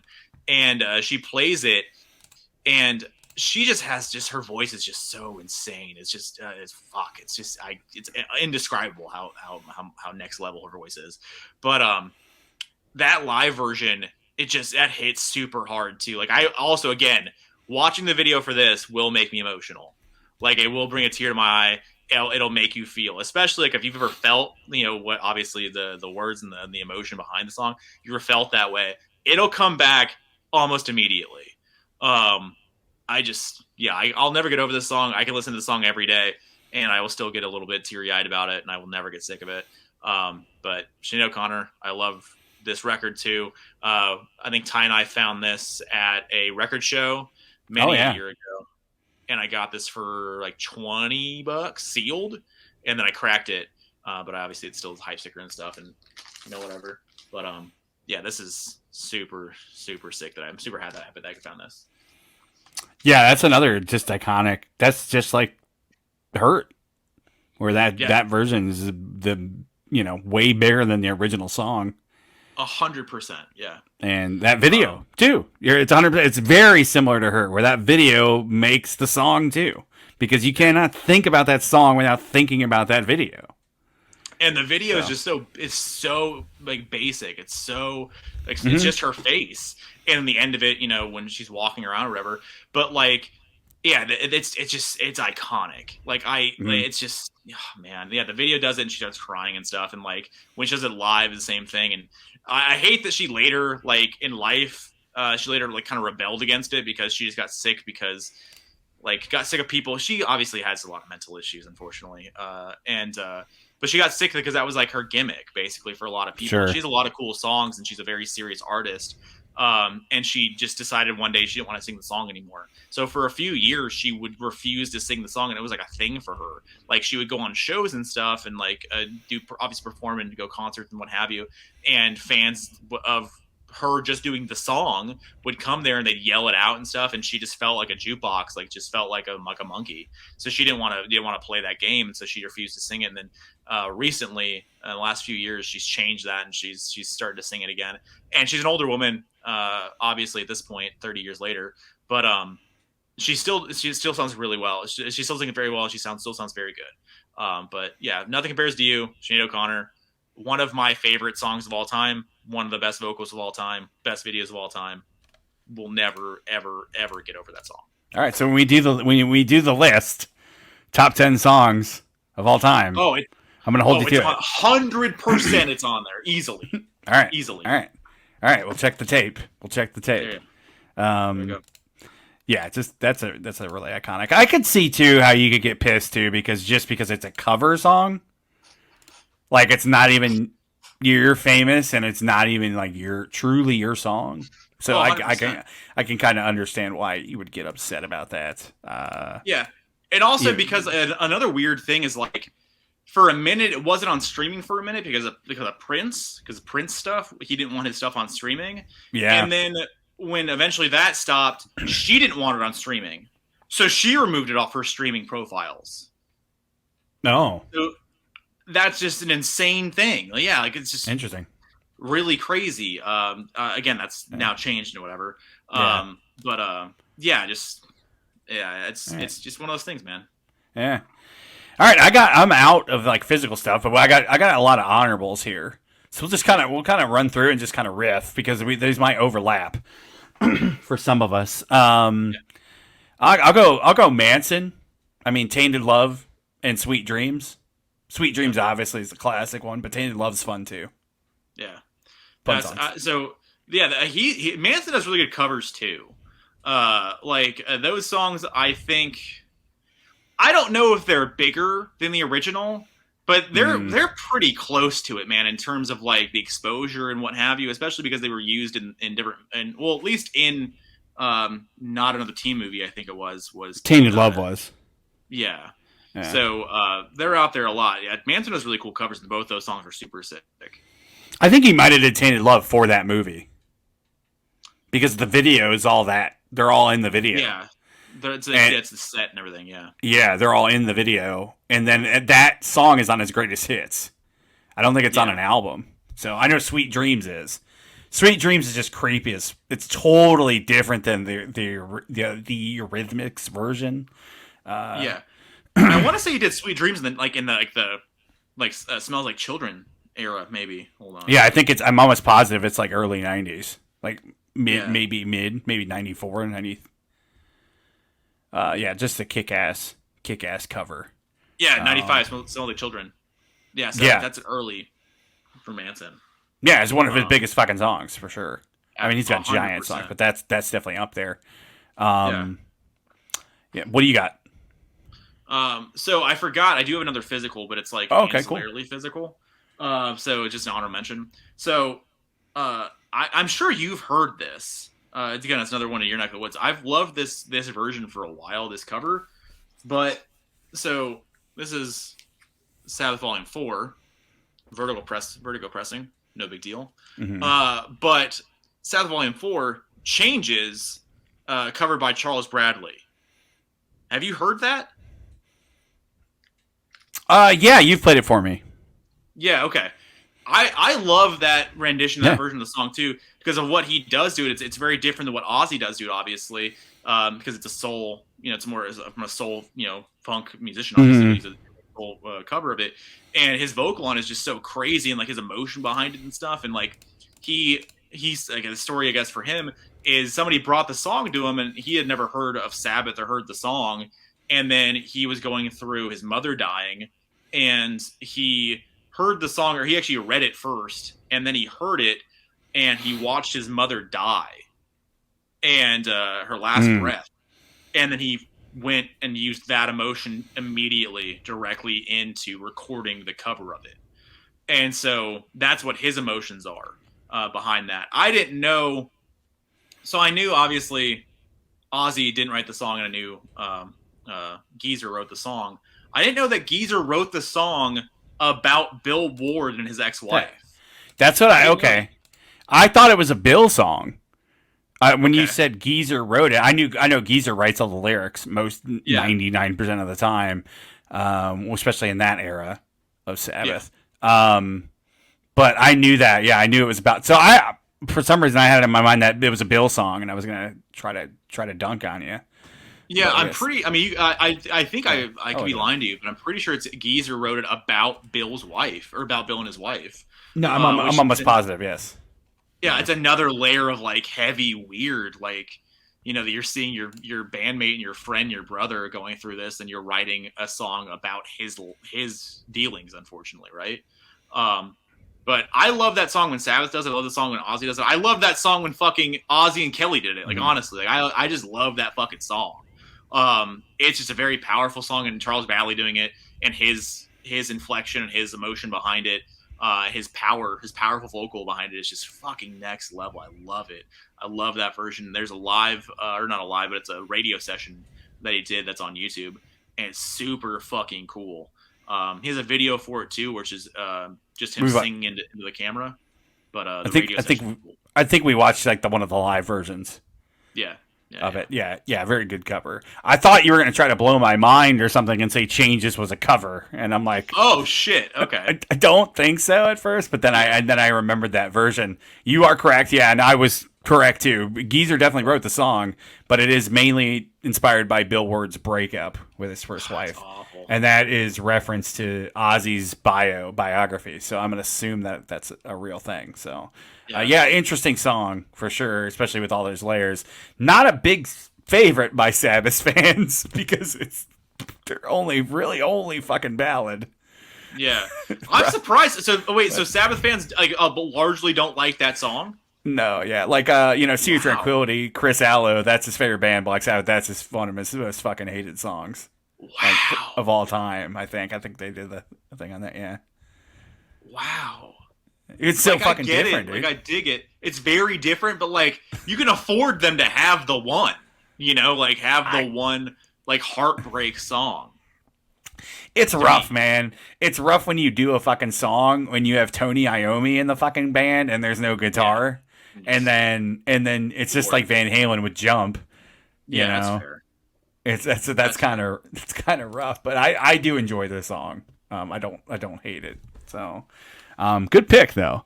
Yeah. Um, another honorables. I'm gonna just do real quick. A band called Allegion, spelt weird. It's spelled Allegaeon.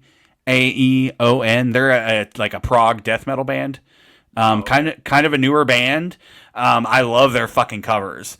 They do two Rush covers. They do Animate, which is a kick-ass song off Counterparts, and they Okay. do Subdivisions, which is my favorite Rush song of all time. It's a top 10 favorite song of all time for me. It will be on the list.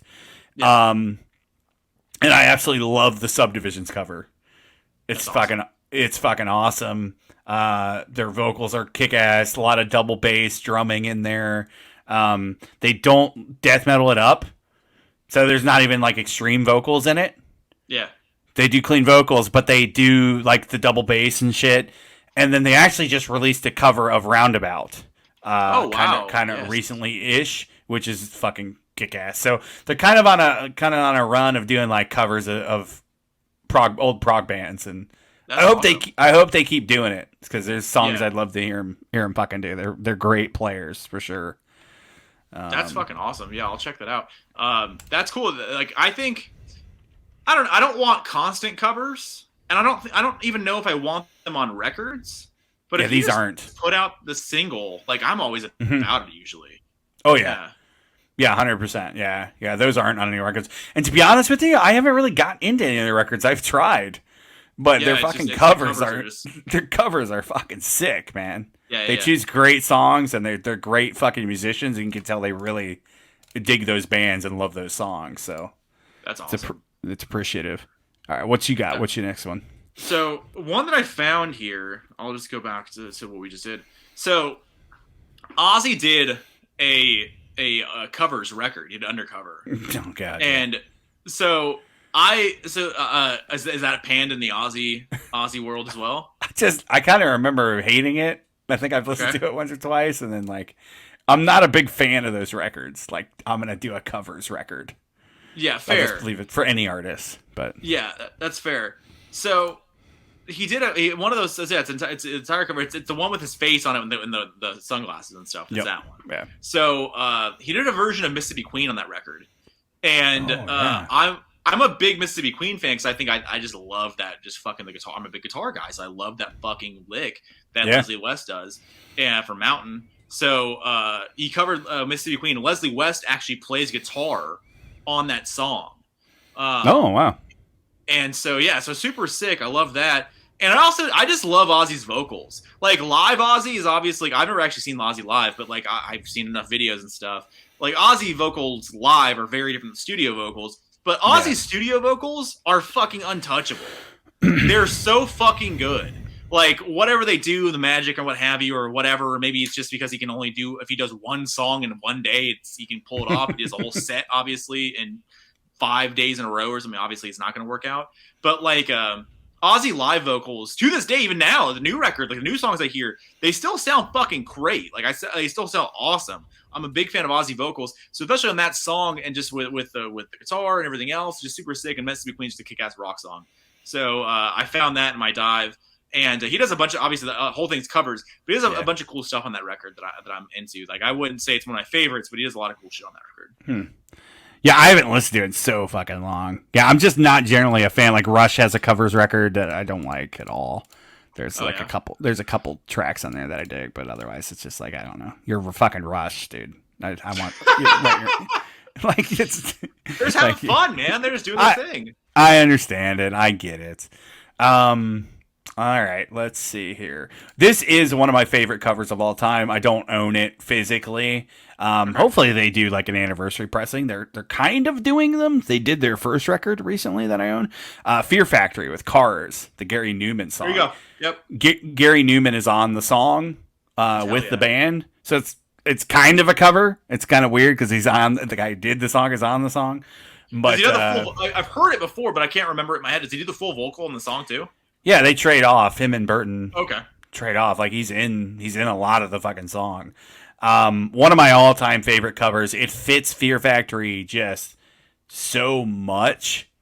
Like it's so good. It's so good. So that is one of my favorite. It's on Obsolete, I think is the record if I remember right. That came up when I was looking at stuff. Whatever, that song came up, and I remember. I think you've definitely played that song for me before. Yeah, it's definitely a cool version of that song. Obviously, it's Gary Newman's biggest song or whatever, but it's super cool. I'm actually like trying to get into Gary Newman like right now. Like I'm still very surface. Like I still just do the hits at this point. Like I think. Because he had I didn't know this at the time. Like we can do the tangent with Gary Newman, whatever.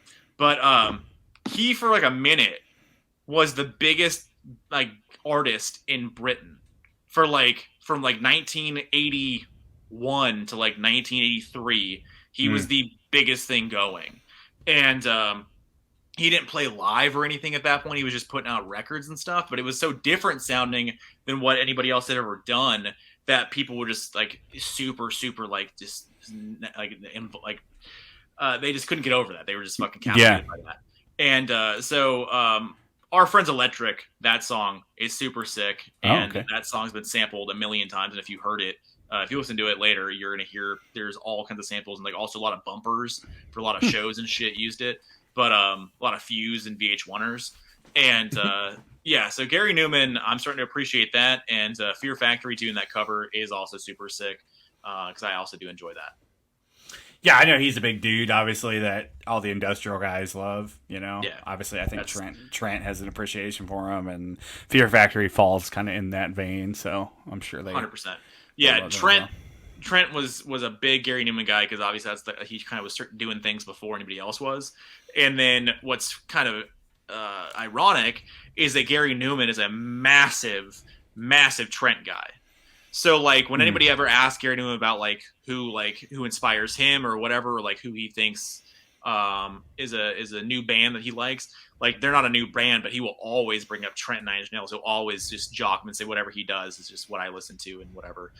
So he's done a lot of stuff. They've done stuff together, and Trent's done covers of metal and they did Cars together, and they did a bunch of stuff, whatever, in the past live and whatever. But yeah, super cool. But that's awesome. Love it. Yeah. What you got? So another one I got here in finding this, just getting looking at a lot of stuff. So another one I had never heard before. I think I knew it existed, but I had never actually listened to it. Elvis did "Hey Jude," and it came out in '72. So he recorded it in '69. That's just fresh off the '68 comeback special, and his vocal on it is super like.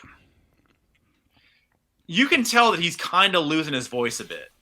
Like you can tell his voice is it's a little waning, but he brings a certain character to it that I found really nice and really cool.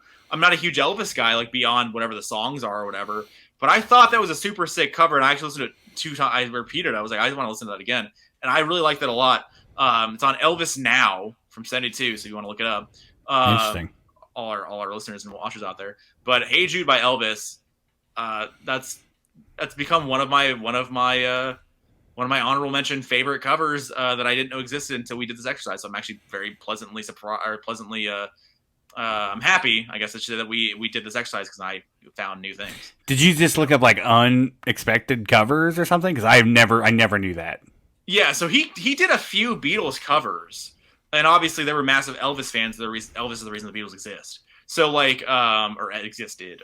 So like he did a handful of Beatles covers.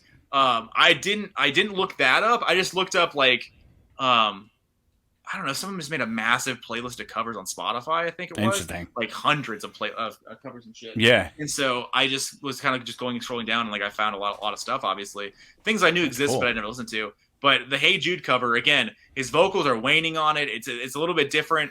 And his character in the song is it just adds a whole different vibe to it. But I was pleasantly surprised by that, and I liked it a lot. So "Hey Jude" by Elvis on Elvis Now from '72. Very cool. I'm gonna go with one that Tyler will probably appreciate, and love it. I don't know, might be an honorable for him. I'm gonna go Anthrax, "Antisocial." Wow, did not do that. Okay. Oh, okay. I figured that might have been on your list. On State of Euphoria, and then it's a cover of Trust. They're a French band. Like, I don't know. Yeah. I just know them from that song, honestly. Yeah. But that's a kick-ass cover, man, and I think they do a really good job of that. With that, also another one that they do, "Got the Time," which they do fucking excellent. So Joe Jackson. Anthrax has some kick-ass covers for sure. Yeah. That they Got the Time, I've heard, because obviously I play that live a lot. I didn't know that "Antisocial" was a cover until now. Yeah, until this moment in time. Oh, okay. Yeah, they did. They've done "Antisocial" when we've seen them. They did "Antisocial" at Big Four. Yeah. I knew that. I didn't know that was an actual cover though. So I knew "Got the Time" was a cover, but I didn't know that. Yeah. That's crazy. French band Trust. Yeah, I'm pretty sure they were like a kind of hard rockish band. So it's not like totally crazy that they covered it. But yeah, that's awesome. I thought maybe you're gonna throw in when you said Anthrax, I thought you were gonna throw in Bring the Noise. There you go. Yeah. I mean, that's kind of a cover, I guess. Yeah, it samples Public Enemy or whatever. So it's officially a cover, whatever. But yeah. I mean, well, aren't they on the song with him? Because they're in the video. They're on the song. With him. Yeah, they're on the song, but I think their stuff got pulled. Like that's a song from Public Enemy, and they put it into the Anthrax song. If I remember correctly, I know things correctly. I don't think it's a totally original song. It's kind of like the Aerosmith Run DMC thing, I guess, maybe. I think you're right, yeah. Yeah. Super sick. So another one that Typo, the Day Tripper song, that was on my list. Another one that I found, I've kind of forgot about a little bit. And Ty might know this one. Okay. So the Used and MCR did a Under Pressure cover in 2004 for the Tsunami Relief, and I remember that was in the emo pop punk, early 2000s, little kids in middle school and high school. That was a massive deal. So that was for a lot of people. That was the first time they were hearing Under Pressure, and they were doing obviously because Gerard and from My Chemical Romance and Bert from the Used, they did the Bowie and the Freddie stuff. So it's a very cool version of it. Like, a lot of people don't like it. It's kind of polarizing, obviously, for certain folks. But I dig it a lot because I just put it within that context of that time, and I like that a lot. And I thought they both did, they did it justice enough for what, our little deal was, for the emo pop punk kids. So I was super stoked on it, and I listened to it quite a bit in middle school and high school. I loved that. And I probably at the time listened to it way more than I listened to Bowie and Queen doing it, to be honest. Especially I've never heard it. Wow. Yeah, never heard it. Never knew it existed until just now. Sold over like a million downloads or some shit. Like, it was just insane. I don't know. Yeah. I guess I was out of it, I guess, at that point. Yeah, you're messing up, man. I was done with I was past MCR. Yeah. You used to be very deep. You used to wear the whole thing very deep in that kind of romance stuff. I moved on in 2004, okay? That's like when they were their biggest they ever were. So, yeah. All right, I'm gonna go one that might be on Tyler's list too. Maybe he didn't think of. Ain't No Love in the Heart of the City. Wow, the little band called fucking Whitesnake. No big deal. Yeah, originally I had to look this up because it's this song. I've heard this song before and it's been covered a billion times. Done originally in '74 by Bobby Bland. So that way you can put that in. I feel like I knew it was a cover, but I didn't know who it was by or anything. Gotcha. Yeah, it's an R&B song through and through, but fucking Coverdale just nails it. Live in the Heart of the City. That live record's fucking awesome too. I think our guys bought that. I think it's 78. I think it is, something like that. Something along those, 79 maybe. Yeah. His vocals at that point, fucking next level, just insane. Let's see here. Live in the Heart of the City. Released at 80, actually. There you go, 80. There you go. Yeah. Super. Yeah, Coverdale recorded fucking started in 78. You got shit from 78 in there and shit from 80. So that's interesting. So it was hanging around for a minute. Yeah, exactly. That song kicks ass. I love that song. Especially live is fucking awesome too. Coverdale's vocals are just super powerful and slowly but surely becoming one of my favorite vocalists from that era for sure. Favorite rock vocalists. Just he rarely goes wrong, and even now, while different, still really cool. Yeah, definitely. 72 years old or whatever, 71, just insane. Yeah. Any more you got? I got. I'll do one more. You want to do one more? I can do the 2 hour mark here. I can do one more. Yeah, I got a couple that I gotta mention because Josh Brown will be upset if I don't mention them. So. Oh, also, Josh sent me. He sent me because I imagine Josh is one of our loyal watchers and listeners here. He sent me Humans Beings music video the other day. He told me. And I just said fuck off. He didn't text me back. He never texted me back. He took it literally. Fair. I was a little after that I was like, Josh not taking that seriously, right? And so I was like, I literally just said fuck off, and he never texted me back. He didn't take it seriously because he was joking about it. He showed me. That's good. I love it. Yeah. A call back to the last episode. Check them out. Go and go back. Go look at that one. Yep. So another one, just a classic. Just a classic. Whatever. It's fucked out to even mention it, but whatever. I'm still about it. Joe Cocker doing a little help with a little help from my friends. Another Beatles song. Love that version. It's different than what the Beatles did, obviously. And I'm a big emotions guy in vocals, and Joe Cocker's like his voice and his inflection and his emotions behind the vocal are just so fucking good. The instrumentation on that track too, it's so long, it gets a little jammy there a little bit, but it's still not like, it's not shit jam. It's like cool, and I love that version. And then obviously Ty and I both love the Wonder Years, and you know, it was a song for the Wonder Years. Yeah. But yeah, I do love that song though. And so when I was looking at everything else, keep talking here, but when I was looking at everything else, I was pleasantly surprised to realize that I had forgotten all about that. And speaking of Ty, Uh-oh. I told you it existed. Okay. Boom. Dude, I don't remember that. What year did it come out? This is like Black Friday. 2016. Black Friday. Why didn't I buy that? I'm not sure, brother. Well, I think you were gone at that point. I was gone? I died? I think you were out. So, how many songs does that have on it, though? Probably like 10? 2, 4, 6, 8, 10, 12. Yeah, so, dude, there's a CD box set of that has like 50 tracks. Oh, 100%. We've seen that before, yeah. I found it at Deseret Industries, a local thrift store around here. They might be other places too, but anyway. Yeah. I found it at Deseret, and it was missing all the fucking all the cases were in it, but all the CDs were gone. I was pissed. It was like $5.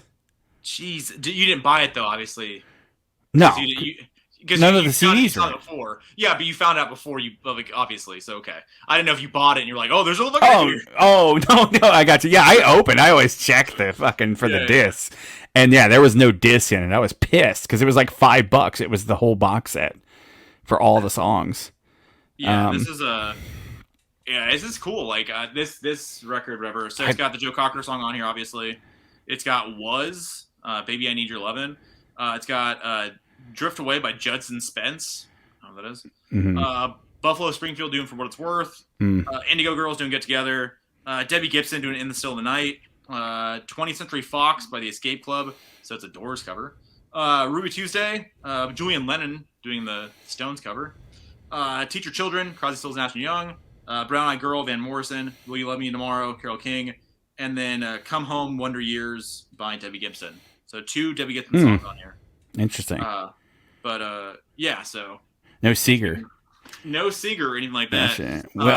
Yeah, one of my favorite all-time fucking scenes of that show is, I'm almost positive it's We've Got Tonight by Bob Seger.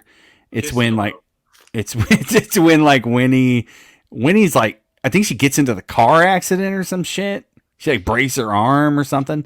And then like Kevin climbs up onto the roof. And it's kind of creepy because he's just like staring at her through the window. But then she notices it. And then like Seeger's playing, which doesn't make any sense because that song was not out when that took place. But you know, I'm not gonna nitpick here. So let it slide. Still a classic fucking scene though. One of my favorite shows. No, go ahead. I was gonna say. So we found out about Ty's wife. The weirdest thing in the world. Ty's wife has a handful of quirks that are interesting, and just a handful. Just a handful, yeah. But one of the quirks that we discovered, this is many years ago at this point, 10, 12 years ago, whatever it is, 10 years ago now at this point, we found out that she gets physically ill hearing this song, hearing Joe Cocker do it. Now, I'm gonna check it here because I don't know if it's that version. Okay, because on Netflix in that time was a cover. It's a cover and it sounds awful and it sounds like fucking John Goodman singing it. It sounds like Blues Brothers, John Goodman, like Blues Brothers 2000. John Goodman singing fucking that song, and it's awful. Yeah, I just remember being in your room and sitting there and we're watching Wonder Years, and then she's on bed and she just goes, "I can't listen to this." And we were like, "What are you talking about?" And she goes, "It makes me want to throw up." Yeah, dude, I remember when that got on Netflix, man. That was such a big fucking deal. Massive deal, massive. Because I didn't watch it on Netflix at the time there, but I think that you did, obviously. And did it have music rights? Yeah, I'm pretty sure there's most of the songs are in it. For whatever reason, they couldn't do the intro. And then I've watched it recently-ish on Hulu. I think it's on, and I think all the shit. I actually think the Joe Cocker version isn't on Hulu. Nice, they got the rights. There you go. I remember that was a huge deal, like back in the day. Why that wasn't released on physical for so long, because of all the music that was in the show. Like that was what, because you're paying so much. Like you're not gonna, like, I think the point of it is like you're never gonna recover the money. Because, every episode had a fucking song. Yeah, it had multiple songs in there, and a lot of them were songs, right? So like when you do physical for that shit, you have to relicense it. And so you were never going to make money back on the box sets or whatever you're putting out there, because you were never going to be able to pay off those songs. Yeah. So they obviously struck a deal some way or another to get everything kind of, or at least most stuff included in the subsequent streaming stuff. But that was a big deal for a long, long time.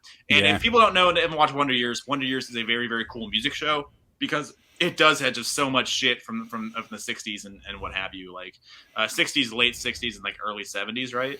There's so much good shit in there. Yeah, great song. Just a fucking all-time great fucking show too, man. Yeah. We should do a Wonder Years episode. I don't know how that would work. Make favorite songs from the Wonder Years. So we could do that. That then just is us going and looking at the music played and like just comparing scenes, I guess, or whatever, and just saying I like that a lot. Yeah. Any reason to talk about Wonder Years? All right, let's wrap this up here. I'm gonna do a couple like honorables, just rapid fire. There you go. Okay. Some of these Tyler will probably laugh at. Kind of trigger some memories. Alien Ant Farm, Smooth Criminal. Yeah, great. One of the all-time fucking covers. Fuck that band. Go listen to Attitude. That's a much better song. Fuck Alien Ant Farm. Go listen to Attitude. That's a cool song. Much better than Smooth Criminal? 100%. I mean, Movies is better than Attitude. No, it's not. No, it's not. Don't fucking lie to our viewers about that shit. It's not fucking true. All right. You I like Movies. No, fucking Attitude's a much cooler song. I didn't know that song existed until about 6 months ago, but that fucking song is much better than Movies. Fuck Movies. Keep going. Korn, Word Up. Nope, another fucking awful one. So just a fucking classic. What? Yeah, classic. Awful. God damn it! Yeah, fucking Cameo want to kill himself here in that fucking song. I'm sure they did. Yep. Yeah. I'm sure they enjoyed the money because Korn's a lot bigger than fucking Cameo. Fuck that shit. God damn it. Orgy, Blue Monday. Yep, that was my first. I didn't know it was a cover. You didn't? So no, not. I was. So we were 7, brother. I just remember seeing TRL. Like, I don't know shit about anything. I don't know what fucking New Order is or anything like that. I thought you meant now.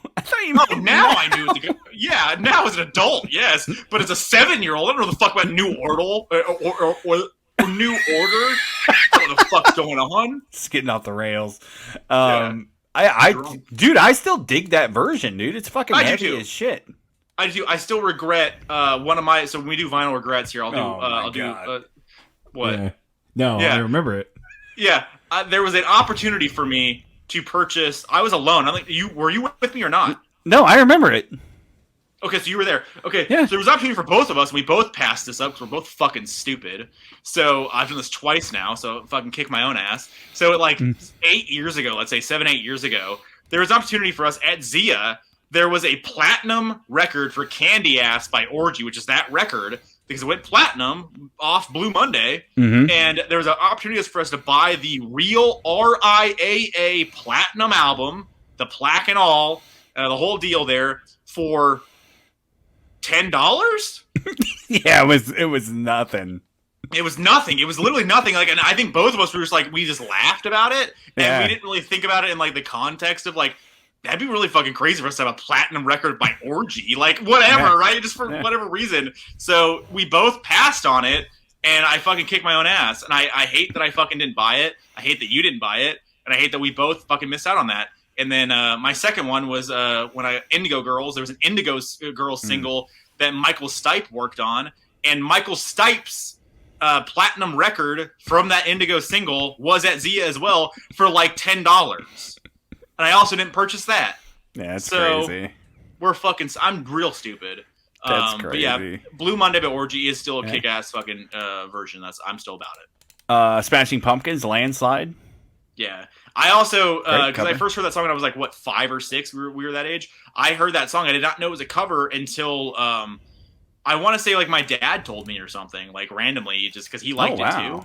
Heard and I think he told me, he was like, it's Pumpkins. Yeah, he's like, it's I did, yeah, not him, obviously, but I did, I had not heard the Mac version, so he was like, Fleetwood Mac, Stevie Nicks, they do it, better, and I was like, what? And he still liked the Pumpkins version, so yeah, it was the first time, but I love that version too. Yeah, definitely a good one. Disturbed, Shout, Land of Confusion, good covers. Yep. I like the covers. I like both of those bands too. I like Tears for Fears and I love Genesis. And I like both of those covers. Why aren't you going to include Sounds of Silence? I like it too. I just felt like it was a little too soon. Maybe it's a little too new. Sure. Oh, on a really, we'll go back. But let's give Disturbed their flowers right now. They're not bad. They're fine. I don't like Disturbed, obviously. No one does. I'm a big Device guy, though. Nobody does. No one does. Not true. I personally like David Draymond solo, but I think that they do good covers. I think they're the Sounds of Silence cover is overrated, but I like it for what it is. But people that treat it like this is fucking better than Simon & Garfunkel ever fucking did, get the fuck out of here. You're fucking stupid. I hate you. Yeah, it's not true. I'm not saying that. That's not. But the other one I forgot to say that because I forgot for on my list, Planet Caravan, Pantera. Oh, yeah. Fucking sick. Fucking super sick version of that Black Sabbath, but super fucking sick. Yeah, love it a lot. Good one. I'm gonna go one. I'm sure you've heard this version, but Faith No More, War Pigs. No. You haven't heard that? That's a kick-ass cover, I've never heard that. That's fucking awesome. That's a really good fucking cover. I can hear that in my head, dude. That's fucking cool. Yeah. Yeah, Mike's vocals on it. Yeah, it's really good. Because he's kind of got an Ozzy-ish. He's a much better singer than Ozzy, but he's kind of got that high register. Yeah. Yep, you're doing it. Yeah. Yeah, so I look at that one. I know my Mac Patton. Look that one up. That's kind of the random ones. And then Ghost does really good covers. I'm a Marionette by ABBA. If You Have Ghost by it's Rocky Erickson. Yep. And then they also do Here Comes the Sun. Really good cover. Last mention here, this is a cover for me and Tyler. Metallica. A lot of great covers. But I'm going to particularly pick Turn the Page and Whiskey in the Jar. Those are my two favorite Metallica covers. Okay. So I like both those covers. Did I ever tell you? So when I was at Brittany, we were driving to California for some reason, and I put on, I think it was Disney. We were driving to Disney, and that came on the playlist. Whiskey in the Jar, not Whiskey in the Jar. What's the other one? Turn the Page. Turn the Page came on, and her whole family and her too. They're big Seeger marks. Yeah. So when she heard it, she was like, "Fuck this." She said that. She said, "Fuck this." And she said, "I fucking hate this." Shit. 100%. And I was like, "Why?" She goes, "You shouldn't cover this. Fuck this." She got really intense about it. It's funny. Wow. I think it's a good fucking cover. Good video too. Yeah, it is. Yeah. I like it. I mean, that song in general, just Turn the Page, is fucking kick ass. Because it's all obviously it's about life on the road and just being a fucking being a rock star. Hell yeah. Whiskey in the Jar, also a really good cover. Fun song. I love the Lizzie version too. Cool version out there with Gary Moore and one other dude. They're at one of the tribute shows for Lizzie, and they're doing a really fucking cool live version of it. That's cover songs, guys. What did we miss? I mean, there's 1,000 million different Million. cover songs. There's shit that we didn't even think of. There's shit that literally came to our minds as we were doing this episode. So it was a lot of fun. Leave some comments down below. What did you enjoy? Subscribe for more videos. Obviously, bringing it to you every week on every Monday. Tyler, what are we doing next week? So I did decide, based on our previous conversation here, I did decide favorite album covers. Oh, okay. So cover art.